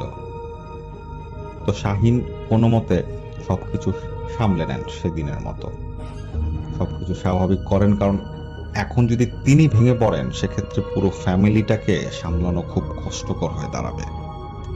পরদিন দুপুরবেলা শাহিন তার মাকে জিজ্ঞেস করে যে মা, আমি সেই মাঝির কথা বলার পর তুমি যখন বললা যে আমিও সেই মাঝিকে দেখেছি কিনা, তার মানে কি? এই কথা শোনার পর আসলে শাহিনের মা শাহিনকে বলে যে বাবা তুই চলে যা, তুই থাকিস না, তোর বাবাকে হারিয়েছি, এবার যদি তোকে হারাই তাহলে আমার আর কিচ্ছু থাকবে না। শাহিন তার মাকে শক্ত হতে বলে এবং বলে যে আপনি আমাকে খুলে বলেন কি হয়েছে আসলে সমস্যাটা। আমি যদি সবকিছু না জানি সেক্ষেত্রে আমি তো আসলে সামনে আমার কি বিপদ আছে সেটা আমি আসলে বুঝতে পারবো না। তখন শাহিনের মা শাহিনকে পুরো ঘটনাটা খুলে বলেন। কিছুদিন আগে মকবুল সাহেব অর্থাৎ শাহিনের বাবা বাজার থেকে বাসায় ফিরছিলেন, তখন প্রায় সন্ধ্যা হয়ে গেছে। ঠিক সেই দিঘিটা যেটা ছিল সেটা তো সে সময় ভরাট হয়ে গেছে, সে সময় আর সেখানে দিঘি নেই। কিন্তু সেই দিঘির পাশ দিয়ে যখন তিনি হেঁটে আসছিলেন তখন তিনি দেখেন সেখানে 4 জন বোরকা পরা মহিলা দাঁড়িয়ে আছে। সন্ধ্যেবেলা হঠাৎ করে কোনো একটা জায়গায় যদি 4 জন বোরকা পরা মহিলা দাঁড়িয়ে থাকে সেক্ষেত্রে ব্যাপারটা একটু অস্বাভাবিক। এরপরও মকবুল সাহেব আসলে ব্যাপারটা ভ্রুক্ষেপ করেন না, তিনি সোজা হেঁটে তাদের ক্রস করে সামনে এগিয়ে যান।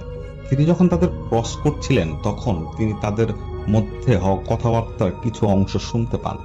তিনি শুনতে পান সেই 4 জন মহিলা নিজেদের মধ্যে বলছে এইসব ছাইপাশ খেয়ে আর ভাল লাগে না রে, একবার যদি মানুষের মাংস খেতে পারতাম, কলিজা খেতে পারতাম, তাহলে খুবই ভালো হতো। তো এই কথা যখন মকবুল সাহেব শোনেন, তো তিনি নিজের মনের মধ্যে চিন্তা করতে থাকেন, এটা কি পাগল নাকি, কি বলতেছে এগুলা। এটা কিন্তু মকবুল সাহেব নিজের মনের মধ্যে চিন্তা করতেছিলেন। ঠিক সেই মুহূর্তে পেছন থেকে সেই 4 জন মহিলার মধ্যে থেকে একজন বলে ওঠে, তোরে আর তোর ঔরসের যে সন্তান তারে যখন খামো তখন বুঝবি তুই কুলাঙ্গারের বাচ্চা, এখন বুঝবি না, এখন তোর কাছে পাগলামি মনে হবে। নে, এই কথা বলে সেই মহিলারা মকবুল সাহেবের দিকে একটা কিছু ছুঁড়ে মারে। মকবুল সাহেব দেখেন সেটা একটা অর্ধেক খাওয়া বিড়ালের মৃতদেহ। তিনি ভয় পেয়ে যান, তিনি এক দৌড়ে বাসায় চলে আসেন। বাসায় এসে তিনি অজ্ঞান হয়ে যান। যখন তার জ্ঞান ফেরার পর তার স্ত্রী তাকে জিজ্ঞেস করেন যে আসলে তার সাথে কি হয়েছে। তিনি যখন তার স্ত্রীকে এই কথা বলেন, স্ত্রীকে যখন পুরো ঘটনাটা খুলে বলেন, তার স্ত্রী বলেন, হয়তো সন্ধ্যাবেলা উল্টাপাল্টা কিছু দেখছেন, এটা নিয়ে চিন্তা করেন না, আমি হুজুর ডেকে নিয়ে আসছি, হুজুর ঝাড়ফুঁক দিলে সব ঠিক হয়ে যাবে। যেই কথা সেই কাজ, এক হুজুরকে নিয়ে আসা হয়। সেই হুজুর মকবুল সাহেবকে কিছু ঝাড়ফুঁক করে দেন এবং তিনি বলেন যে তাকে সবসময় পবিত্র থাকতে এবং সেই রাস্তায় যাতে তিনি সন্ধ্যাবেলা হাঁটা চলা না করেন। এই কথা বলে সেই হুজুর সেই দিনের মতো চলে যায়। এর পরের 2 দিন আর কোনো সমস্যা মকবুল সাহেবের সাথে হয়নি। 3য় দিনের দিন তিনি রাতের বেলা যখন ঘুমাচ্ছিলেন, তখন হঠাৎ করে মাঝরাতে তিনি চিৎকার করে ঘুম থেকে উঠে যান। যখন তার স্ত্রী তাকে জিজ্ঞেস করেন যে আপনি হঠাৎ এত রাতের বেলা চিৎকার করে ঘুম থেকে উঠলেন কেন, কি হয়েছিল, তখন মকবুল সাহেব তার স্ত্রীকে বলেন যে আমি খুব খারাপ একটা স্বপ্ন দেখেছি। স্ত্রী বলেন, কি স্বপ্ন? তখন মকবুল সাহেব তার স্বপ্নের কথা তার স্ত্রীকে বলেন। তিনি বলেন তিনি স্বপ্নে দেখছিলেন তিনি সেই দিঘির জমিটার সামনে দাঁড়িয়ে আছেন। হঠাৎ করে কোত্থেকে কয়েকজন লোক এবং সেই আগের দিন দেখা সেই 4টা বোরকা পরা মহিলা একটা লাশের খাটিয়া নিয়ে সেই দিঘির জমির মাছ বরাবর এনে রাখার পর তিনি দেখতে পান তারা সেই খাটিয়াকে ঘিরে কতক্ষণ লাফালাফি করলো। তাদের মধ্যে থাকা একজন লোক সেই খাটিয়ার উপর কিছু একটা তরল পদার্থ ছিটিয়ে দিল এবং তার চোখের সামনে সেই খাটিয়ায় তারা আগুন ধরিয়ে দিল। আগুন ধরাবার পর মকবুল সাহেব দেখছেন সেই খাটিয়ায় কোনো লাশ ছিল না, সেখানে ছিল একটা জীবন্ত মানুষ, যার গায়ে আগুন লেগে যাওয়ার পর সে যন্ত্রণায় ছটফট করছে। এটা দেখে মকবুল সাহেব আতঙ্কে সেখানে জমে যান, তার নড়াচড়ার কোনো শক্তি ছিল না। হঠাৎ করে মকবুল সাহেব লক্ষ্য করেন তাদের সাথে একটা ছাগলও আছে। সেই লোকজনদের মধ্যে থেকে একজন লোক একটা কোপে সেই ছাগলের মাথা শরীর থেকে আলাদা করে ফেলল। মকবুল সাহেব দেখছেন ফিনকি দিয়ে রক্ত বেরোচ্ছে, পুরো জমি রক্তে ভিজে লাল হয়ে গেছে এবং তার চোখের সামনেই সেই অবয়বটা তার 2 হাত দিয়ে সেই ছাগলের চামড়া ছিলে ফেলল এবং সেই চামড়া মকবুল সাহেবের দিকে ছুঁড়ে ফেলল। মকবুল সাহেবের পায়ের সামনে সেই চামড়া এসে পড়ে। মকবুল সাহেব অবাক হয়ে সেই চামড়ার দিকে তাকিয়েছিলেন, কারণ সেটা শুধু চামড়া ছিল না, সেই চামড়ায় একটা ছবি আঁকা ছিল। ছবিটাতে সে দেখতে পাচ্ছে যে একটা ভয়ঙ্কর দর্শন জীব 2 পায়ে কিছু একটা চাপা দিয়ে রেখেছে, যা দেখতে একজনকে দেখতে মকবুল সাহেবের মতো এবং আরেকটা পায়ে সে যাদের চাপা দিয়ে রেখেছে সেটা তার ছেলে এবং তার স্ত্রী, তাদের ছবি। এটা দেখে মকবুল সাহেব আতঙ্কে চিৎকার দিয়ে ওঠেন। ঠিক তখনই তার ঘুম ভাঙে। এই কথা শোনার পর মকবুল সাহেবের স্ত্রী খুব চিন্তিত হয়ে পড়েন। তিনি বুঝতে পারছিলেন যে তার স্বামী যে উদ্ভট স্বপ্ন দেখছে তার পেছনে অস্বাভাবিক কিছু আছে। তিনি আবার সেই হুজুরকে নিয়ে আসেন। সেই হুজুর আবার কিছু ঝাড়ফুঁক করে দেন এবং আবার তিনি পুরো বাড়ি বন্ধ করে দিয়ে যান। এরপর বেশ কিছুদিন আর কোনো সমস্যা হয়নি। এর কিছুদিন পর হতে আরেকটা সমস্যার সৃষ্টি হয় মকবুল সাহেবের সাথে। সেটা হচ্ছে তিনি দিনের বেলায় হঠাৎ শুনতে পেতেন তার কানের সামনে কেউ এসে বলছে, মনা আমি চলে আসছি। জাস্ট এই একটা বাক্য। যে বাক্য শোনার পর মকবুল সাহেবের শরীর আতঙ্কে কেঁপে উঠত। তিনি চারপাশে কাউকে দেখতেন না এবং যে ভয়েসে এই বাক্যটা তাকে বলতো সেই ভয়েস কোনো মানুষের হতে পারে না। এসব নিয়েই আসলে চলছিল মকবুল সাহেবের জীবন। মকবুল সাহেব প্রায় বিকেলবেলা তার জমিতে কাজ করা যে লোকজন তাদের কাজের তদারকি করতে যেতেন। সেই দিনও তিনি বিকেলবেলা বের হন তার জমির উদ্দেশ্যে। তো তিনি যখন তার জমির দিকে যাচ্ছিলেন, দূর থেকেই তার বা জমিতে কাজ করা সেই লোকদের দেখতে পাওয়ার কথা ছিল, কিন্তু তিনি যতই আগাচ্ছিলেন তিনি তার জমিতে আসলে কাউকে দেখতে পাচ্ছিলেন না। তিনি একটু অবাকই হচ্ছিলেন, কারণ সেই কাজ করা লোকদের, অর্থাৎ যাদের আমরা কামলা বলি, তাদের থাকার কথা ছিল সেই জায়গায়। তো এক পর্যায়ে তিনি হাঁটতে হাঁটতে তার জমির সামনে গিয়ে দাঁড়াবার পর তিনি যে দৃশ্য দেখেন সেটা দেখে তিনি ভয়ে কেঁপে ওঠেন। তিনি দেখেন তার জমির ভেতর দুইটা লাশ শুয়ে আছে, একটা মহিলার লাশ এবং একটা বাচ্চার লাশ। তাদের শরীর মাথা থেকে ঠিক গলা থেকে পেট পর্যন্ত চেরা এবং তাদের নাড়ি ভুঁড়ি বের হয়ে এসেছে। এটা দেখে তিনি প্রথমে ভয় পেয়ে যান।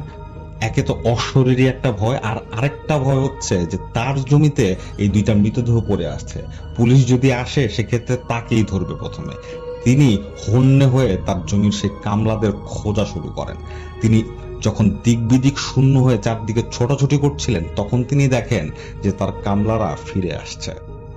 তো তারা যখন সেই মকবুল সাহেবের সামনে এসে দাঁড়ায়, তখন মকবুল সাহেব তাদের বলে যে তোমরা কোথায় গিয়েছিলে? তখন তারা বলে যে আমরা সেই সামনের দোকানে চা খেতে গিয়েছিলাম। এই কথা শোনার পর মকবুল সাহেব বলে যে তোমরা চা খেতে গেছো আর দেখো জমিতে কি পড়ে আছে, দুইটা মৃতদেহ। এই কথা বলে মকবুল সাহেব তার কামলাদের নিয়ে সেই জমির সামনে এসে দাঁড়াবার পর তিনি দেখতে পান সেখানে কিচ্ছু নেই।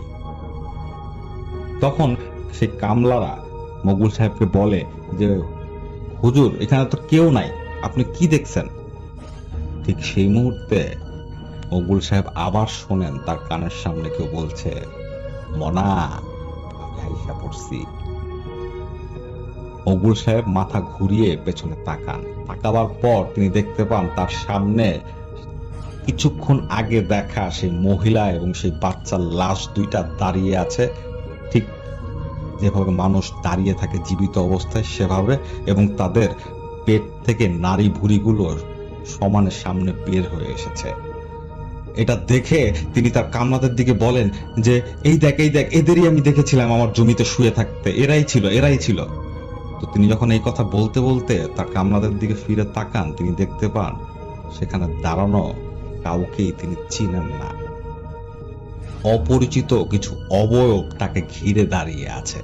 তিনি আর বিষয়টা নিতে পারেন না, তিনি অজ্ঞান হয়ে পড়ে যান। পরে যখন তার জ্ঞান ফেরে, তিনি দেখেন যে তিনি তার বিছানায় শুয়ে আছেন, তার চারপাশে লোকজন। তখন তিনি জানতে পারেন যে তাকে তার কামলারা সেই তাদের জমিতে অজ্ঞান অবস্থায় দেখেছিল। সেখান থেকে তারা তাকে নিয়ে বাসায় দিয়ে যায়। এটা দেখার পর বা এইসব ঘটনা শোনার পর আসলে মকবুল সাহেবের পুরো ফ্যামিলি খুবই ডিপ্রেসড হয়ে যায়। তারা বুঝতে পারছিল না আসলে মকবুল সাহেবের সাথে কি হচ্ছে। এরপর থেকেই মকবুল সাহেব একেবারে চুপচাপ হয়ে যান। তিনি কারো সাথে পারতপক্ষে কোনো কথাই বলতেন না। একদিন রাতের বেলা মকবুল সাহেব আবার চিৎকার করে ঘুম থেকে উঠে যান। যখন তার স্ত্রী তাকে জিজ্ঞেস করে যে আজকে কি স্বপ্ন দেখে তার ঘুম ভাঙলো, তখন মকবুল সাহেব বলেন যে তাদের যে দিঘির যে জায়গাটা ছিল, তিনি দেখেন সেই দিঘিতে এখন পানি আছে। সেই পানিতে একটা মাঝি নৌকা বেয়ে বেয়ে তার দিকে আসছে। তিনি সেই দিঘির পাড়েই দাঁড়িয়ে আছেন। তিনি বুঝতে পারছিলেন না যে তিনি এই দিঘিটা কিছুদিন আগে মাটি দিয়ে ভরাট করেছেন, এখন সেখানে পানি কিভাবে আসলো, এবং সেখানে একজন মাঝি নৌকা চালিয়ে তার দিকে আসছে। তিনি দেখলেন তার সামনেই সেই মাঝি তার নৌকাটা ভিড়ালো এবং সে একটা দড়ি মকবুল সাহেবের দিকে ছুড়ে দিল। সেই দড়িটা মকবুল সাহেবের গলায় পেঁচিয়ে গেল। সেই মাঝি মকবুল সাহেবকে টেনে হিচড়ে সেই নৌকায় উঠালো। মকবুল সাহেব আতঙ্কে চিৎকার দিয়ে ঘুম থেকে উঠে গেছেন। এবং সব থেকে ভয়ের বিষয়টা হচ্ছে তিনি যখন ঘুম থেকে উঠে যান, উঠে যখন বসলেন, ঠিক সেই মুহূর্তে তার কানের সামনে কে জানি বলে উঠল, মনা, আমি চলে আসছি, সাবধান থাক, তোর ঔরসের সন্তান আসছে, তোর সময় শেষ, তোর ঔরসের সেই সন্তানেরও সময় শেষ। এই কথাগুলো মকবুল সাহেব স্পষ্ট শুনেছেন। এই কথাগুলো শুধু মকবুল সাহেবই শুনেছেন, কিন্তু মকবুল সাহেবের স্ত্রী তার পাশে সে সময় কিন্তু জেগে বসেছিলেন, তিনি কিন্তু কিচ্ছু শোনেননি। এরপরেই শাহিনের কাছে খবর পাঠানো হয়েছিল তার বাবার অসুস্থতার, এবং এই গতকাল তার বাবা ঘুমের মধ্যেই মারা গেছেন। এই পুরো ঘটনা শোনার পর আসলে শাহিন কোনো কিছুই মেলাতে পারছিল না। সে আধুনিক মন মানসিকতার লোক, তার কাছে এসব জিনিস বিশ্বাসযোগ্য না, কিন্তু তিনি যা শুনছেন বা তিনি নিজের চোখে যা দেখেছেন তা তিনি অবিশ্বাস করবেন কিভাবে। এর মাঝখানে রাবেয়ার সেই একটা পুত্র সন্তান হয় ঠিক কিছুদিন পরেই, কারণ রাবেয়ার ডেলিভারির সময় খুব এগিয়ে এসেছিল। খুব ফুটফুটে সুন্দর একটা পুত্র সন্তান হয় শাহিনের। শাহিনের মন প্রফুল্ল ছিল না, তার সন্তান আসার পরও তার মন অতটা ভালো ছিল না, কারণ তার বাবাকে সে কিছুদিন আগে হারিয়েছে খুব মর্মান্তিক ভাবে। শাহিন সিদ্ধান্ত নেয় সে তার স্ত্রী এবং বাচ্চা সমেত এই দেশেই থেকে যাবে, সে আর কাতার ফিরে যাবে না। এভাবে 7 থেকে 8 মাস কেটে যায়। একদিন সকালবেলা শাহিনের স্ত্রী অর্থাৎ রাবেয়া দেখেন যে শাহিনের মন খুবই খারাপ। তো তিনি যখন শাহিনকে জিজ্ঞেস করেন যে তোমার মন কেন খারাপ, তখন শাহিন রাবেয়াকে বলে যে আমি গতকাল রাতে খুব খারাপ একটা স্বপ্ন দেখেছি। তো এই কথা শোনার পর রাবেয়ার অন্তরাত্মা একটু কেঁপে ওঠে, কারণ এই স্বপ্ন তার শ্বশুরও দেখত। তো রাবেয়া খুব কৌতূহলবশত তার স্বামীকে জিজ্ঞেস করে যে আসলে তুমি কি স্বপ্ন দেখেছো, একটু বলো তো। তখন শাহিন তার দেখা স্বপ্ন রাবেয়াকে বলা শুরু করে। সে বলে যে গতকাল রাতে সে স্বপ্ন দেখে যে তার বাড়ির সামনে খুব বড় কিছুর আয়োজন হচ্ছে, অনেক লোকজন যাদের কাউকে সে চিনে না, বড় বড় ডেকচি এনে রাখা হয়েছে বাড়ির সামনে, খুব বড় কোনো উৎসব। সে কাউকে জিজ্ঞেস করতে পারছে না আসলে কিসের উৎসব। সে হাঁটতে থাকে। সে কিছুক্ষণ পর লক্ষ্য করে কিছু লোকজন দল বেঁধে কবরস্থানের দিকে যাচ্ছে। সেও তাদের পিছে পিছে সেই কবরস্থানের দিকে যায়। সে দেখতে পায় সেই লোকগুলো তার বাবার কবর খুঁড়ছে। সে তাদের বাধা দিতে চাচ্ছে, কিন্তু সে তার হাত পা কিচ্ছু নাড়াতেই পারছে না। সে দেখছে সে অবয়বগুলো বা সে মানুষগুলো তার বাবার কবর খুঁড়ে ফেললো এবং তার বাবার লাশ সে কবর থেকে উপরে ওঠালো, এবং সে আতঙ্ক নিয়ে লক্ষ্য করলো তার বাবার সেটা কোনো মৃতদেহ না, তার বাবা তাদের হাতে ছটফট করছে। সে দেখছে তার বাবা জীবিত এবং সে অবয়বগুলো তার বাবাকে টেনে হিচড়ে তাদের বাড়ির সামনে নিয়ে রাখলো। প্রত্যেকে একটা কাঠের গুঁড়ি তারা নিয়ে আসে, সেই কাঠের গুঁড়ির উপর তার বাবাকে শোয়ানো হয়। এরপর বিশাল এক চাপাতে দিয়ে তার বাবার শরীরে কোপের পর কোপ দেওয়া শুরু করে, যাতে তার বাবার শরীরের বিভিন্ন অঙ্গ ছিন্ন বিচ্ছিন্ন হয়ে যাচ্ছিল। এটা দেখে শাহিনের ঘুম ভেঙে যায় ভয়ে, এবং স্বপ্নের ভেতর তার একটা কথা মনে আছে। সেটা হচ্ছে স্বপ্নের ভেতর তিনি সেই লোকদের বলা বলি করতে শুনেছেন যে একটাই কি পেট ভরে, আরো লাগবে। এবং তিনি আরেকটা বিষয় লক্ষ্য করেন, সেটা হচ্ছে তাদের মধ্যে হঠাৎ একজন নতুন লোক এসে ঢুকলো, যাকে তারা খুবই সম্মান করে। সেই লোকটা ঢোকার পর সবাই একেবারে চুপ হয়ে গেল। সেই লোকটা কিছুক্ষণ চারপাশ অবজার্ভ করলো এবং পরে সেই উপস্থিত লোকদের উদ্দেশ্যে বলল, এরপর থেকে সবগুলারে একসাথে আনবি। ঘুম ভাঙার পর ঠিক এই কথাগুলো শাহিনের মনে ছিল। শাহিন এই কথাগুলো তার স্ত্রীকে যখন বলল, তার স্ত্রীও আসলে এই ঘটনা শুনে খুব আপসেট হয়ে পড়েন যে আসলে কি হচ্ছে দেশে আসার পর তাদের সাথে। একে তো তার শ্বশুরের সাথে অস্বাভাবিক ঘটনা ঘটছিল, এখন কি তার স্বামীর সাথে এই ধরনের অস্বাভাবিক ঘটনা ঘটা শুরু করলো। রাবেয়া তখন তার স্বামীকে একটা দোয়া মাহফিলের আয়োজন করতে বলেন। তো সেই কথা মতো শাহিন তাদের বাজারের মসজিদে একটা দোয়া মাহফিলের আয়োজন করে। সেদিন সন্ধ্যাবেলা সে দোয়া মাহফিল শেষ করে শাহিন যখন তাদের বাড়ি ফিরছিল, তার সাথে দেখা হয় তার পরিচিত এক মামার। তো তারা দুইজন একসাথেই বাড়ির দিকে ফিরছিলেন। তার মামা শাহিনকে জিজ্ঞেস করেন তার বাবার মারা যাওয়ার কথা, বা শাহিনের মন এত খারাপ কেন। তো শাহিন এটা শোনার পর তার মামার কাছে আসলে সব ঘটনা প্রথম থেকে খুলে বলে, এবং যখন সেই দিঘির কথা বলে যে সেই দিঘি দেখেছিলাম, সেই দিঘিতে একটা মাঝি দেখেছিলাম, তখন হঠাৎ করেই সেই মামা তাকে জিজ্ঞেস করে যে গানটা কেমন ছিল, যে গান শুনছিলা। তো শাহিন বলে, গানটা তো এরকম মনোযোগ দিয়ে শুনি নাই। ঠিক সেই মুহূর্তে শাহিনের মাথায় ব্যাপারটা হিট করে। সেটা হচ্ছে, সে তো তার মামাকে বলে নাই যে সেই মাঝিটা গান করছিল, তিনি শুধু তার মামাকে বলেছিলেন যে তিনি একটা মাঝি দেখেছেন। তো এই লোকটা কিভাবে জানলো যে সেই মাঝিটা গান গাচ্ছিল? শাহিন তার মামার দিকে তাকালো। তার মামা শাহিনের কাঁধে একটা হাত রাখলো, হাত রেখে বলল, সেদিন গানটাই বৃথা গাইলাম। শোন, তুই নিজের ইচ্ছায় এখানে আসিসনি, তোকে আনা হয়েছে, তোকে এনেছি আমি গার্দিজ, আর গার্দিজ ওয়াদা ভঙ্গকারীকে মৃত্যু দান করে। এই কথা শোনার পর শাহিন বড় বড় চোখ করে তার মামার দিকে তাকিয়েছিল, কারণ এটা ছাড়া তার কোনো উপায় ছিল না। সে দেখতে পায় তার পাশে দাঁড়ানো সেই মামার চেহারা হঠাৎ করে বদলে গেল, এবং সে তার ডান হাত দিয়ে, অর্থাৎ সেই অবয়বটা তার ডান হাত দিয়ে নিজের মাথা এক টানে খুলে ফেলল। এটা দেখে শাহিন অজ্ঞান হয়ে সেখানে পড়ে যায়। পরে তাকে এলাকার লোকজন ধরে বাসায় দিয়ে যায়। শাহিনের যখন জ্ঞান ফেরে তখন শাহিন সবাইকে এই ঘটনা খুলে বলে। সবাই শুনে খুব ভয় পেয়ে যায়। তারা আবার একজন ইমাম হুজুরকে নিয়ে আসেন যে ঝাড়ফুঁক করে দিয়ে যায়, কিন্তু শাহিনের মন কোনোভাবেই শান্ত হচ্ছিল না। সাথে রাবেয়ার মনও খুবই অশান্ত ছিল। একদিন রাতের বেলা রাবেয়ার স্বামী শাহিন এবং তাদের সেই বাচ্চাটা ঘুমাচ্ছিল। শাহিনের এবং রাবেয়ার মাঝখানে ছিল সেই বাচ্চাটা। হঠাৎ করে রাতের বেলা রাবেয়া স্বপ্নে দেখেন যে তার ঘরের দরজার নিচ দিয়ে একটা সাপ এঁকে বেঁকে ঢুকছে। তিনি তাকিয়েছিলেন সেই সাপটার দিকে।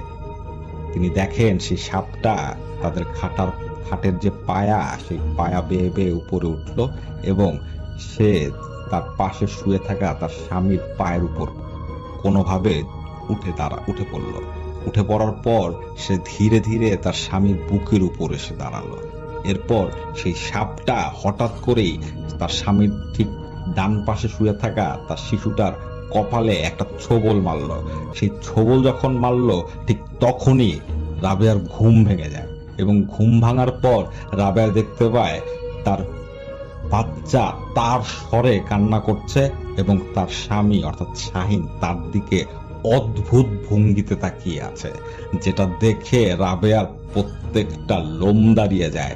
হঠাৎ করেই তার স্বামী শাহিন কোনো কিছু বুঝে ওঠার আগেই তার গায়ের উপর লাফ দিয়ে পড়ে এবং তার গলা চেপে ধরে। রাবেয়ার চিৎকারে লোকজন চলে আসে। লোকজন আসার পর কোনোভাবে শাহিনকে রাবেয়ার উপর থেকে নামানো হয় এবং শাহিনকে এক জায়গায় বেঁধে ফেলা হয়, এবং সেদিন রাত থেকেই রাবেয়ার সেই সন্তানটা কান্না শুরু করেছে, যেটা আজকে মহিবুল্লাহ হুজুর আসার পর থামলো। তা না হলে সে এক নাগারেই কেঁদে চলছিল। আর কিছুদিন যদি এভাবে চলতো বা এভাবে চলে, সেক্ষেত্রে এই বাচ্চাটাকে আসলে বাঁচিয়ে রাখা সম্ভব না। এই কথা শুনে মহিবুল্লাহ হুজুর রাবেয়াকে বলেন, আচ্ছা যা করার আমি আজকে রাতে করব, এখন আমাকে একটু বিশ্রাম করার জায়গা করে দিন। এরপর মহিবুল্লাহ হুজুরকে একটা ঘরে বিশ্রাম করার জায়গা করে দেওয়া হলো। মহিবুল্লাহ হুজুর সেখানে বিশ্রাম করলেন। মাগরিবের নামাজের পর মহিবুল্লাহ হুজুর সেখানেই তার রুমেই বসেছিলেন। হঠাৎ তিনি শুনতে পান শাহিনের ঘর থেকে শাহিন উচ্চ স্বরে বলছে, কই মেহমান কই? মেহমান সবার সাথেই দেখা করলো, আমার সাথে করলো না। কিরে মেহমান, রাগ করেছিস?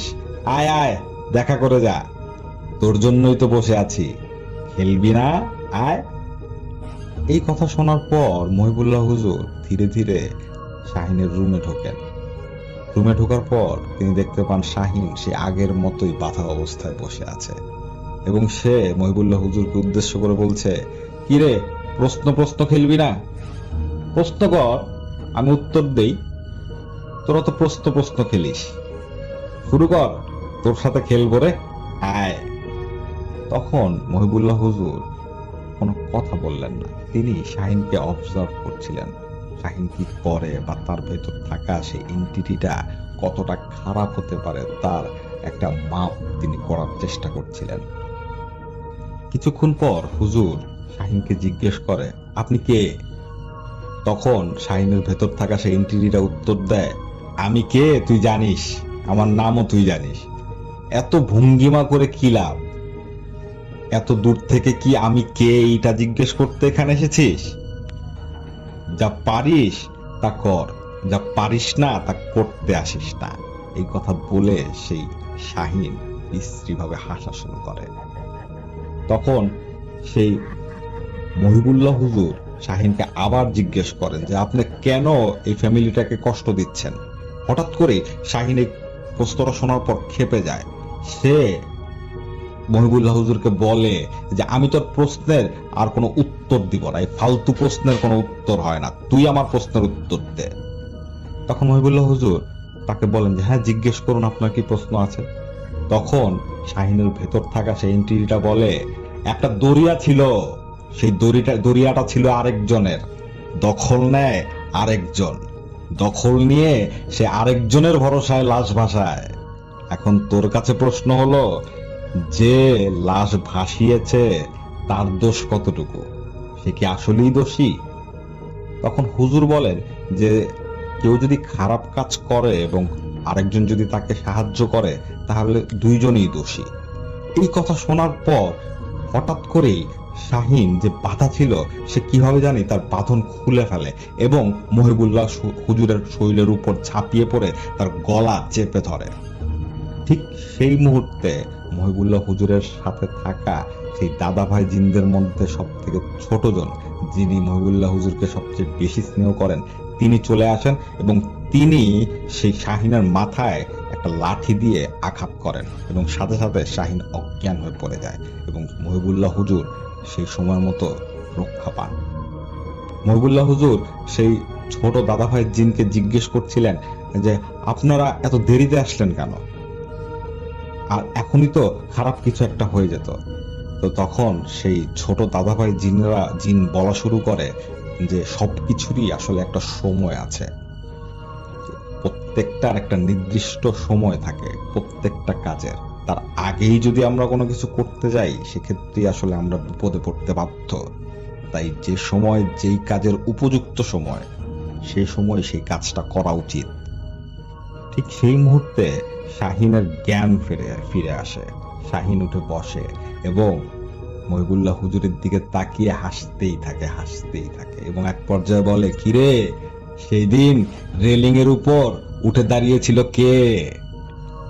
এই কথা শোনার পর মহিবুল্লাহ হুজুর হঠাৎ কেঁপে ওঠেন।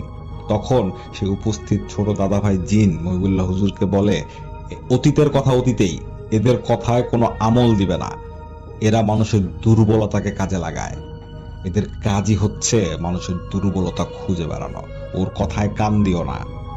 সেই সময় শাহিনের ভেতর থাকা সেই এন্টিটিটা বলে ওঠে, আমি গার্দিজ, এই তো নাম বললাম, যা করার কর, আজকে রাতেই খেলা শেষ। এই কথা বলেই শাহিন আবার অজ্ঞান হয়ে যায়, অর্থাৎ শাহিনের ভেতর থাকা সেই এন্টিটিটা আবার চলে যায়।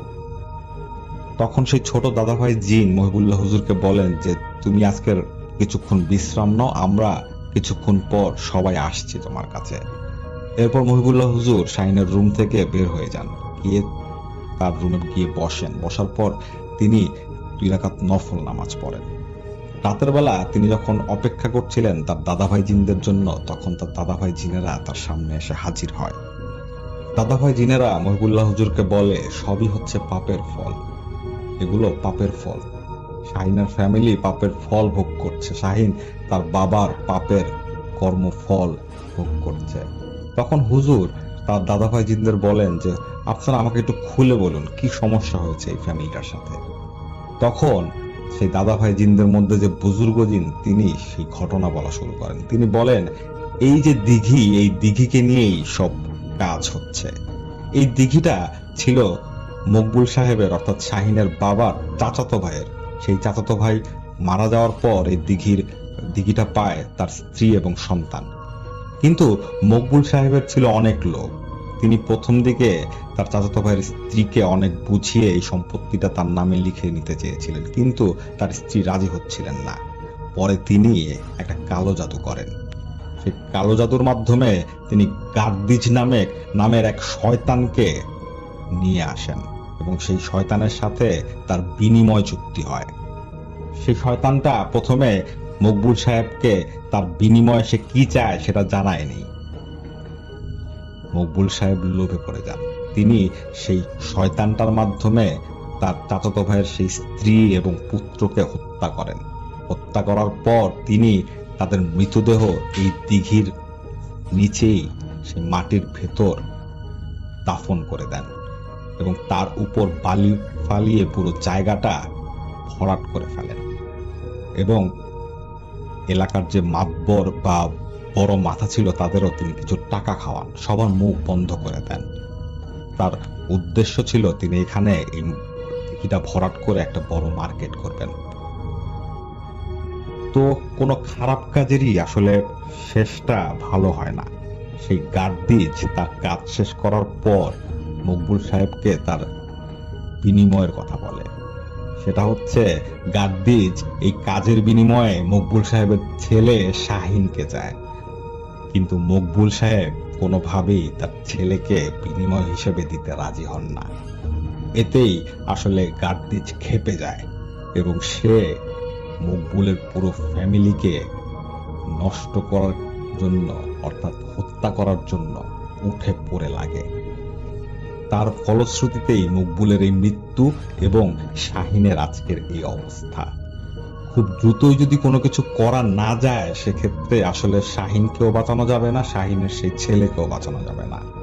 এটা করা হবে একমাত্র একটা উপায়, সেটা হচ্ছে সেই দিঘির মাটি আবার খুঁড়তে হবে, ঘুরে সেই দুইটা মৃতদেহ বের করতে হবে। কারণ পিশাচেরা বাসা বেঁধেছে সেই দুইটা মৃতদেহকে কেন্দ্র করে।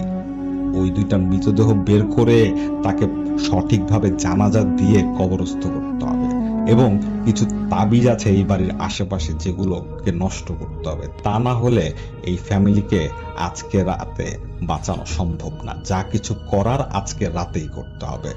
এই কথা শোনার পর মহিবুল্লাহ হুজুর রাবেয়া এবং রাবেয়ার ভাইকে এবং উপস্থিত সবাইকে সবকিছু খুলে বলেন। তখন তারা এলাকার লোকজন মিলে সেই রাতের ভেতরেই সেই দিঘির মাটি খুঁড়ে সেই দুইটা মৃতদেহকে আবিষ্কার করে।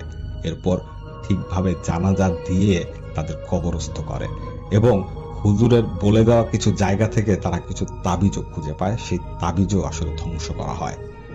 এরপর শাহিন পরদিনই একেবারে সুস্থ মানুষের মতো ব্যবহার করা শুরু করে। এতদিন তার সাথে কি হয়েছে তার কিচ্ছু মনে নেই। রাবেয়া তার স্বামীকে এবং তার সন্তানকে ফিরে পেয়ে হুজুরের পায়ে লুটিয়ে পড়ে। হুজুর তাকে সান্ত্বনা দেন এই বলে যে আসলে সবকিছুর মালিকই আল্লাহ। আল্লাহর ইচ্ছা ছিল তোমাদের সাহায্য করার, এই জন্যই আমি উসিলা হয়ে তোমাদের কাছে এসেছি। সবসময় 5 ওয়াক্ত নামাজ পড়বে, আল্লাহর কালাম পড়বে এবং যে বিপদ থেকে রক্ষা পেয়েছো এজন্য সব সময় আল্লাহর শুকুর গুজার থাকবে। ইনশাআল্লাহ আল্লাহর রহমতে আর কোনো সমস্যা তোমাদের সাথে হবে না। এই কথা বলে হুজুর সেদিনের মতো চলে আসেন। এটাই ছিল মহিবুল্লাহ হুজুরের আজকের ঘটনা।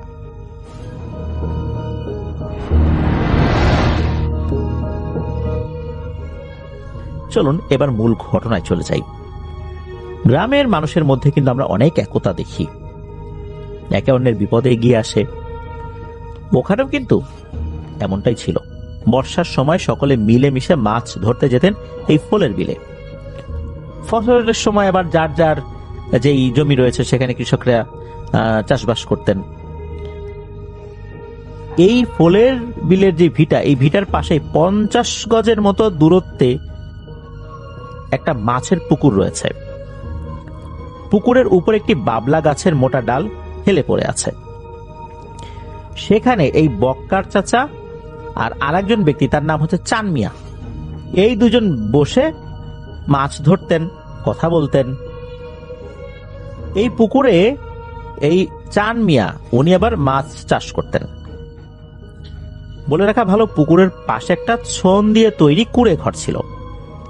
মাছ ধরার সময় বক্কার চাচা এখানে অবস্থান করতেন। মূলত বাঁশের চালার উপরে ছন দিয়ে তৈরি কুঁড়ে ঘর তৈরি করা হয়েছে ওখানে। চান মিয়া ও বক্কার চাচার মধ্যে সম্পর্কটা ছিল খুবই ভালো। চান মিয়ার একটি বোন ছিল বিবাহ উপযোগী। সে ছিল খুবই দুরন্ত প্রকৃতির একটি মেয়ে। সাধারণত দেখা যায় যে 10টা ছেলের মধ্যে 2টো ছেলে খুব দুরন্ত প্রকৃতির হয়, বা তার থেকে বেশি হতে পারে, কিন্তু মেয়েদের ক্ষেত্রে এই পরিমাণটা কম। 100টা উঠতি বয়সী মেয়ের মধ্যে দেখা যায় যে গ্রামের ক্ষেত্রে আর কি 3-4 জন বেশ দুরন্ত প্রকৃতির হয়। তো এই 3-4 জনের মধ্যে এই চান মিয়ার বোন ছিল একজন খুবই দুরন্ত, খুবই চঞ্চল। বিবাহ উপযোগী হয়ে গেছে বয়স, তারপরও তার দুরন্তপনা কিন্তু কমে না। দিন কি রাত যে কোনো সময় সে ঘর থেকে বাইরে বের হয়ে যাবে, মাছ ধরতেও চলে যেত সে। তো এই বক্কার চাচার ছেলের বয়স আবার ছিল কম, ছোট। তো বক্কার চাচার ছেলে আর হচ্ছে এই যে চান মিয়ার বোন, যিনি বয়সে অনেক বড় ছিলেন বক্কার চাচার ছেলের থেকে। তো চান মিয়ার বোন মাঝে মাঝে কি করতো, এই বক্কার চাচার ছেলেকে সাথে নিয়ে যেত আর কি। রাতের বেলা যত চঞ্চল দুরন্তই হোক, রাতের বেলা চলাচল করতে গেলে সাথে একজন থাকলে তো একটু সাহসও একটু লাগে, তাই না? তো এই চান মিয়ার বোন বক্কার চাচার ছেলেকে সাথে নিয়ে যেতেন। আর যখন রাতের বেলা এই চান মিয়ার বক্কার চাচা মাছ ধরার জন্য থাকতেন সেখানে, তো বক্কার চাচারও তো খাবার দাবারের দরকার হবে, এই চান মিয়ারও খাবার দাবারের দরকার হবে।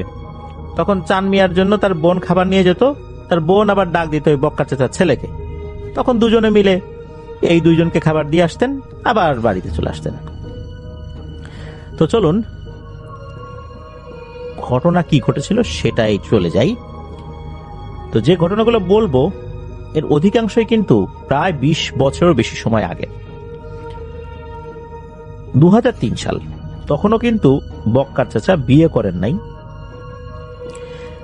একদিন রাত আনুমানিক 8টার মতো বাজে আর কি, এমন সময় উনি মাছ ধরতে গিয়েছেন ওই ফোলের বিলে। উনি তো আগে থেকেই মাছ ধরেন, ছোটবেলা থেকেই। যখন ওনার 8-9 বছর বয়স তখন থেকেই ওনার মাছ ধরার নেশা।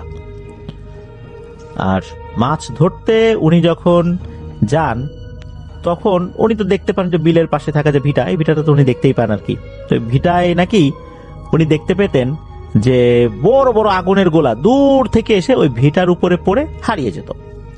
উনি কিন্তু ওগুলো দেখতেন, একটুও ভয় লাগতো না।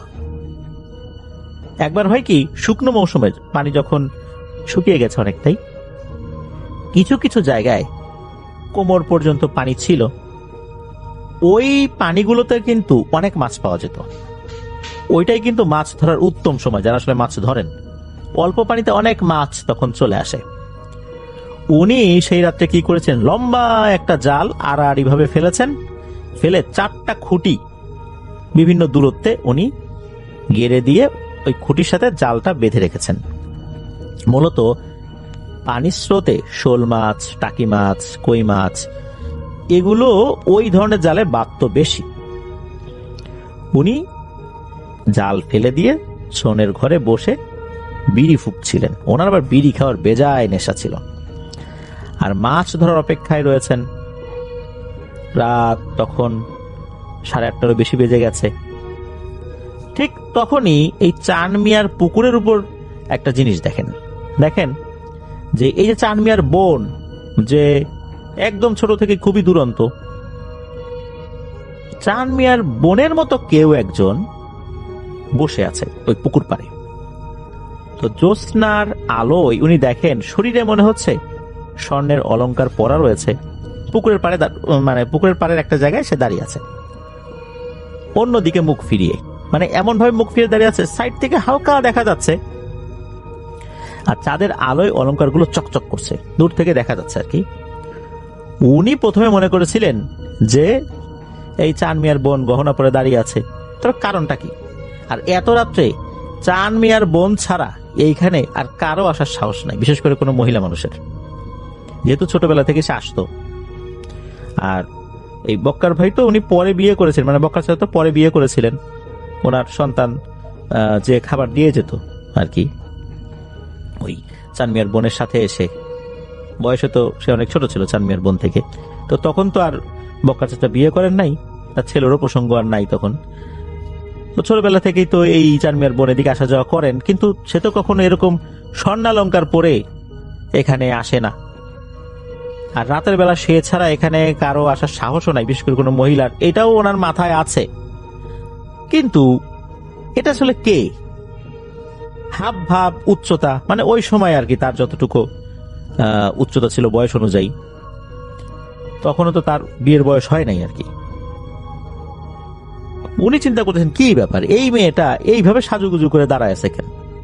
উনি দূর থেকে বলতেছে, এই এই তুই এখানে দাঁড়িয়ে আসছিস কেন? বিয়ে শাদী করবি নাকি? কারোর সাথে ভেগে যাওয়ার পরিকল্পনা আছে নাকি রে?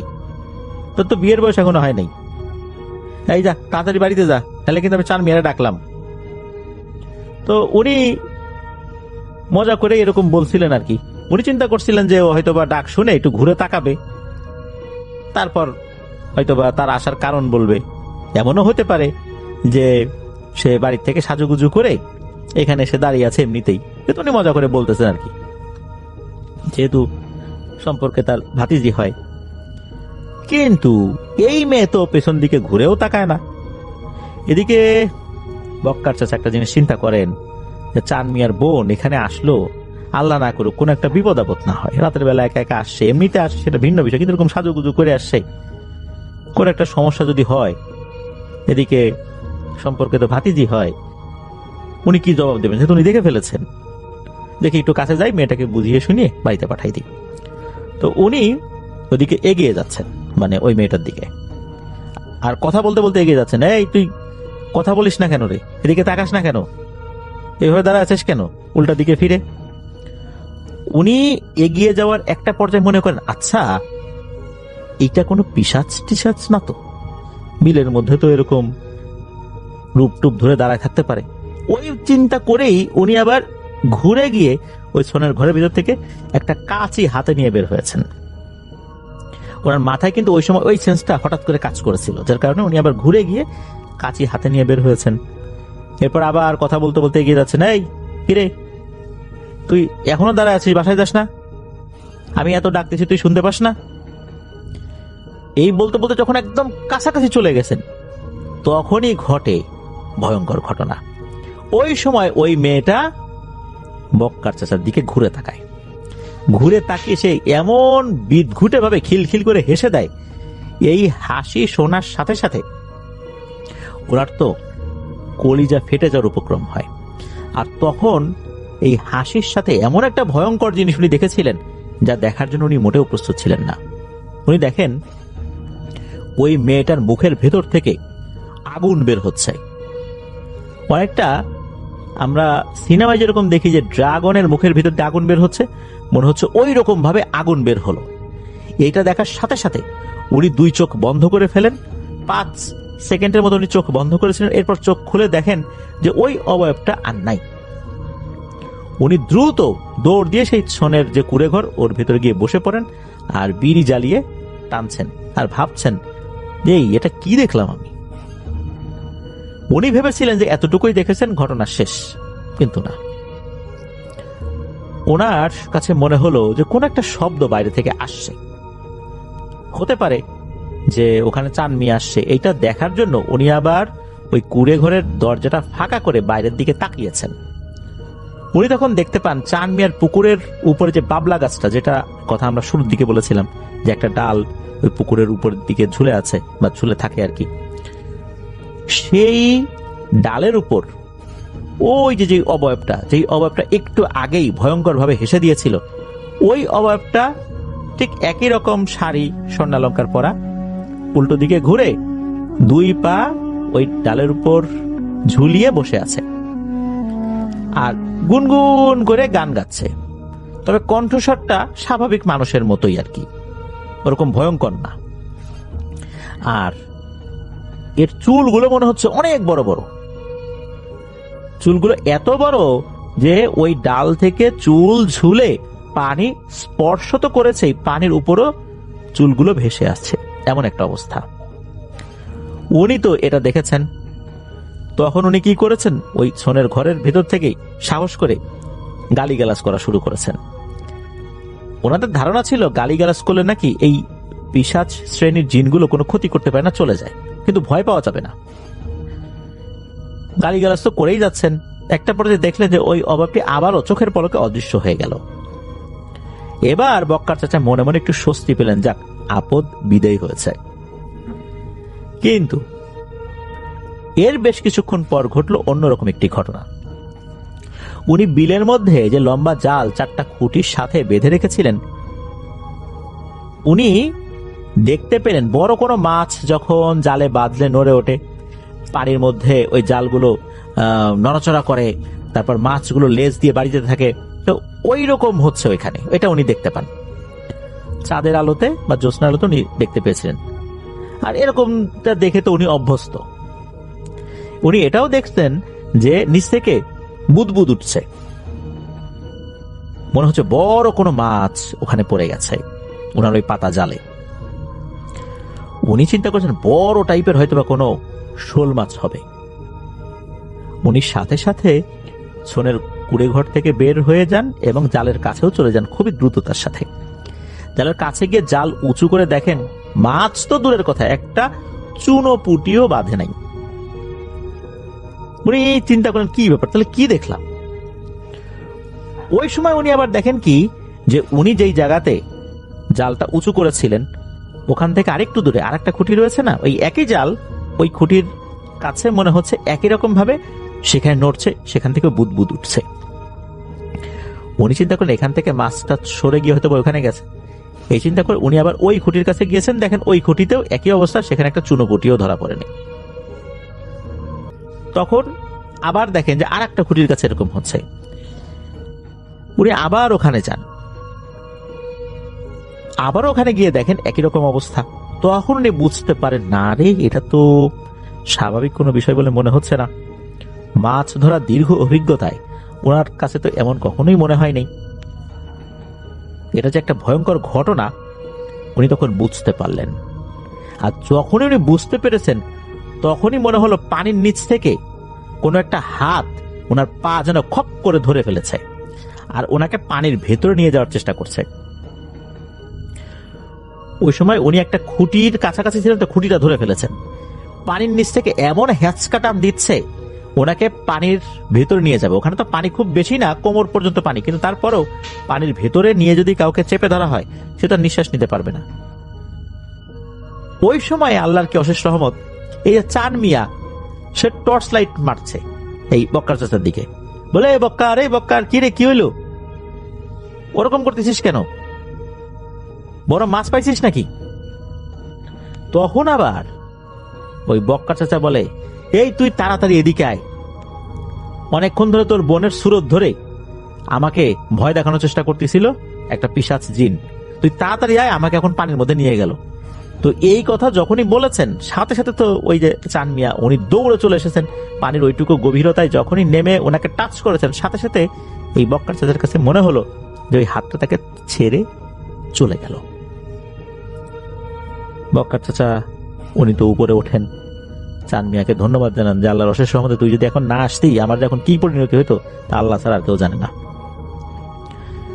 আর সব ঘটনা খুলে বলেন যে কিভাবে ওনার বোনের সুরত ধরে এভাবে এসেছিল, মনে করেছেন যে তারই বোন।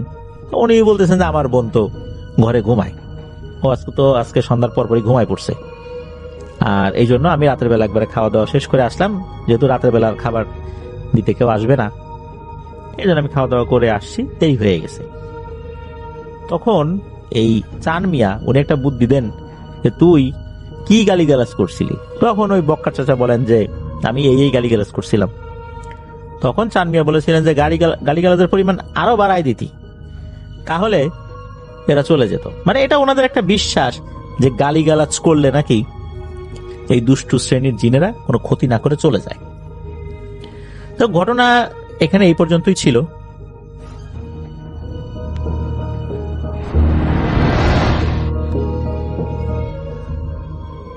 আসসালামু আলাইকুম রাসেল ভাই, আমার নাম মুন্সি।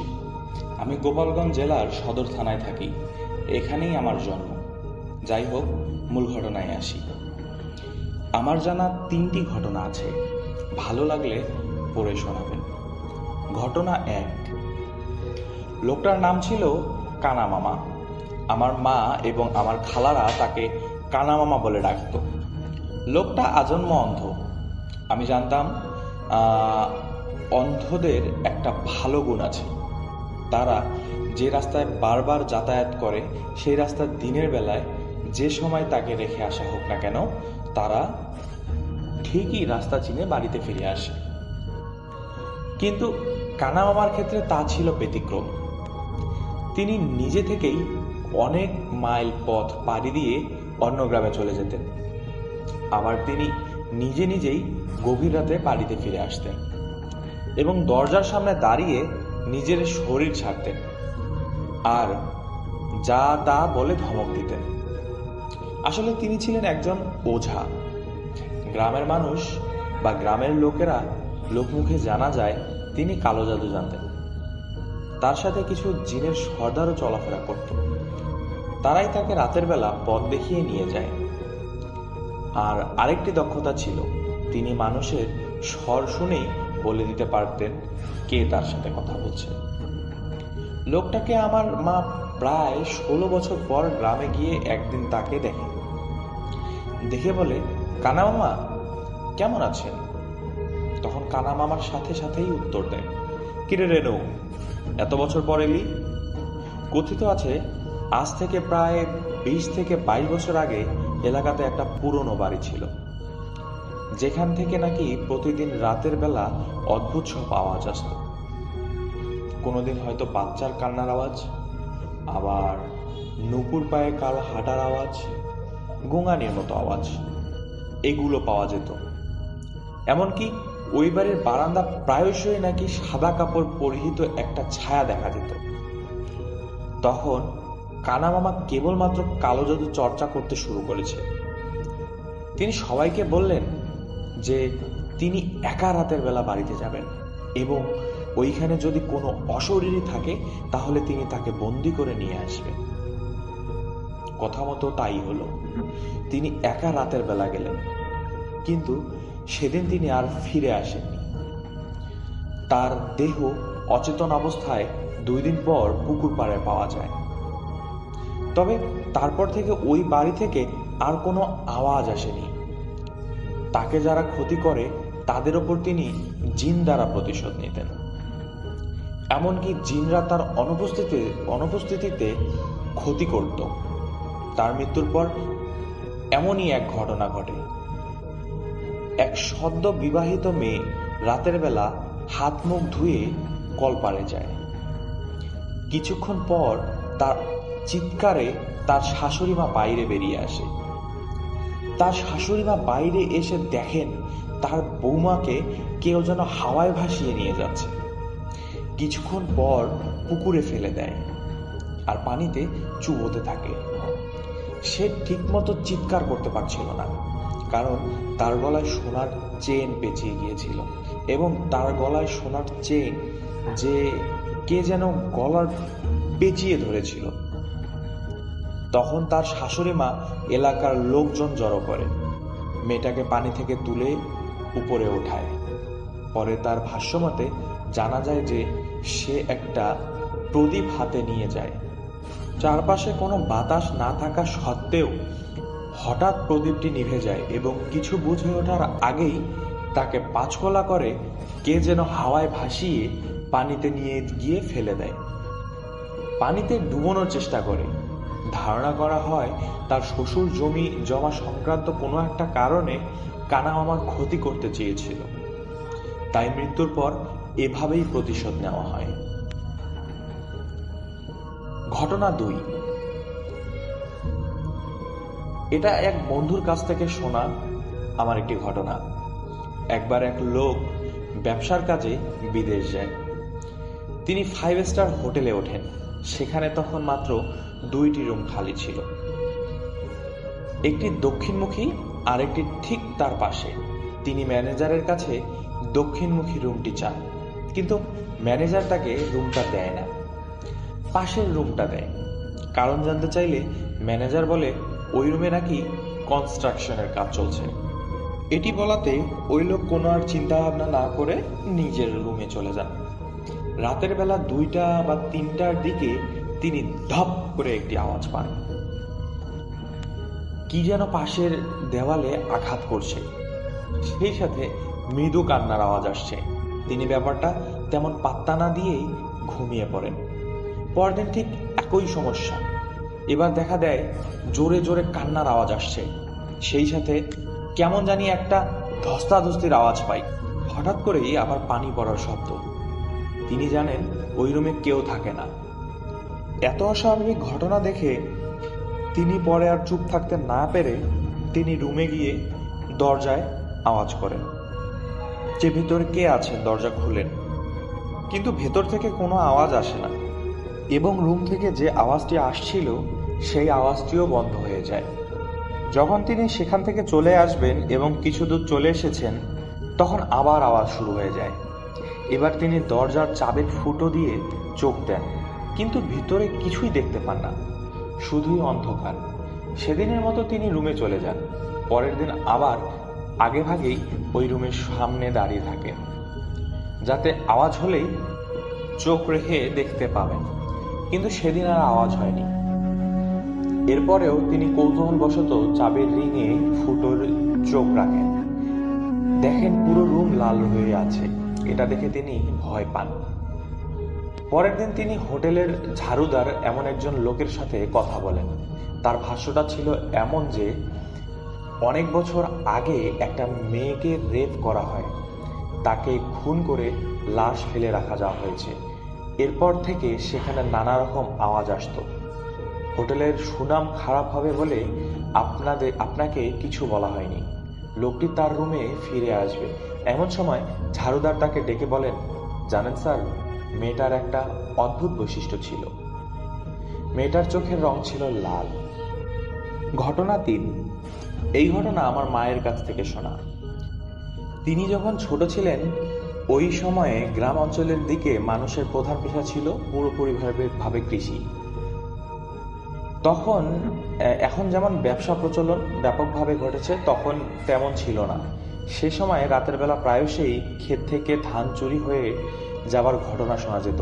এই কারণে গ্রামের লোকেরা মিলে ঠিক করলেন তারা কাউকে পাহারা দেওয়ার জন্য নিয়োগ দেবেন, এবং মাস শেষে সবাই মিলে টাকা দিয়ে তার বেতন পরিশোধ করবে। যেই কথা সেই কাজ। একজনকে কাজের জন্য নিয়োগ দেওয়া হলো। পাহারাদার ছিল একজন যুবক, কিন্তু গরিব, যে কারণে রাতের বেলা কাজটি করতে সে রাজি হয়। সে যখন পাহারায় আসতো, তখন দৌড়ে দৌড়ে পুরো ক্ষেত একবারে চক্কর দিত, আর কাউকে সেখানে দেখতে পেলে সাবধান করতেন এবং কারণ জানতে চাইতেন, এবং তিনি সবখানেই টহল দিয়ে বেড়াতেন।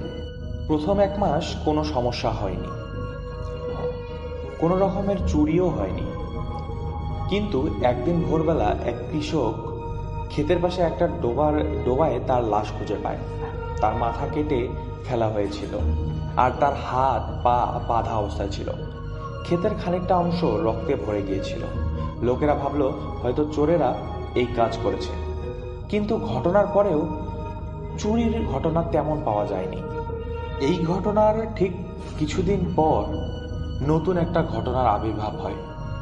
প্রায় রাতে যারা হাট থেকে বাড়িতে ফেরে, তারা নাকি দেখেন প্রতি রাতে কে জানি লণ্ঠন হাতে ক্ষেতের পাশে দিয়ে দৌড়ায় আর আওয়াজ করে, এবং প্রতিদিন সকালে ক্ষেতের ওই নির্দিষ্ট জায়গায় যেখানে ওই পাহারাদারের লাশ আর রক্ত পাওয়া গিয়েছিল, সেখানে তাজা রক্ত পড়ে থাকতে দেখা যায়। প্রতিদিনই এই ঘটনাটা ঘটে। তাই কিছু লোক মিলে ঠিক করে এবার তারা রাতের বেলায় ক্ষেতের মাঝে লুকিয়ে থাকবেন, দেখবেন কি ঘটে। এক রাতে তারা তাই করে। রাত 3টা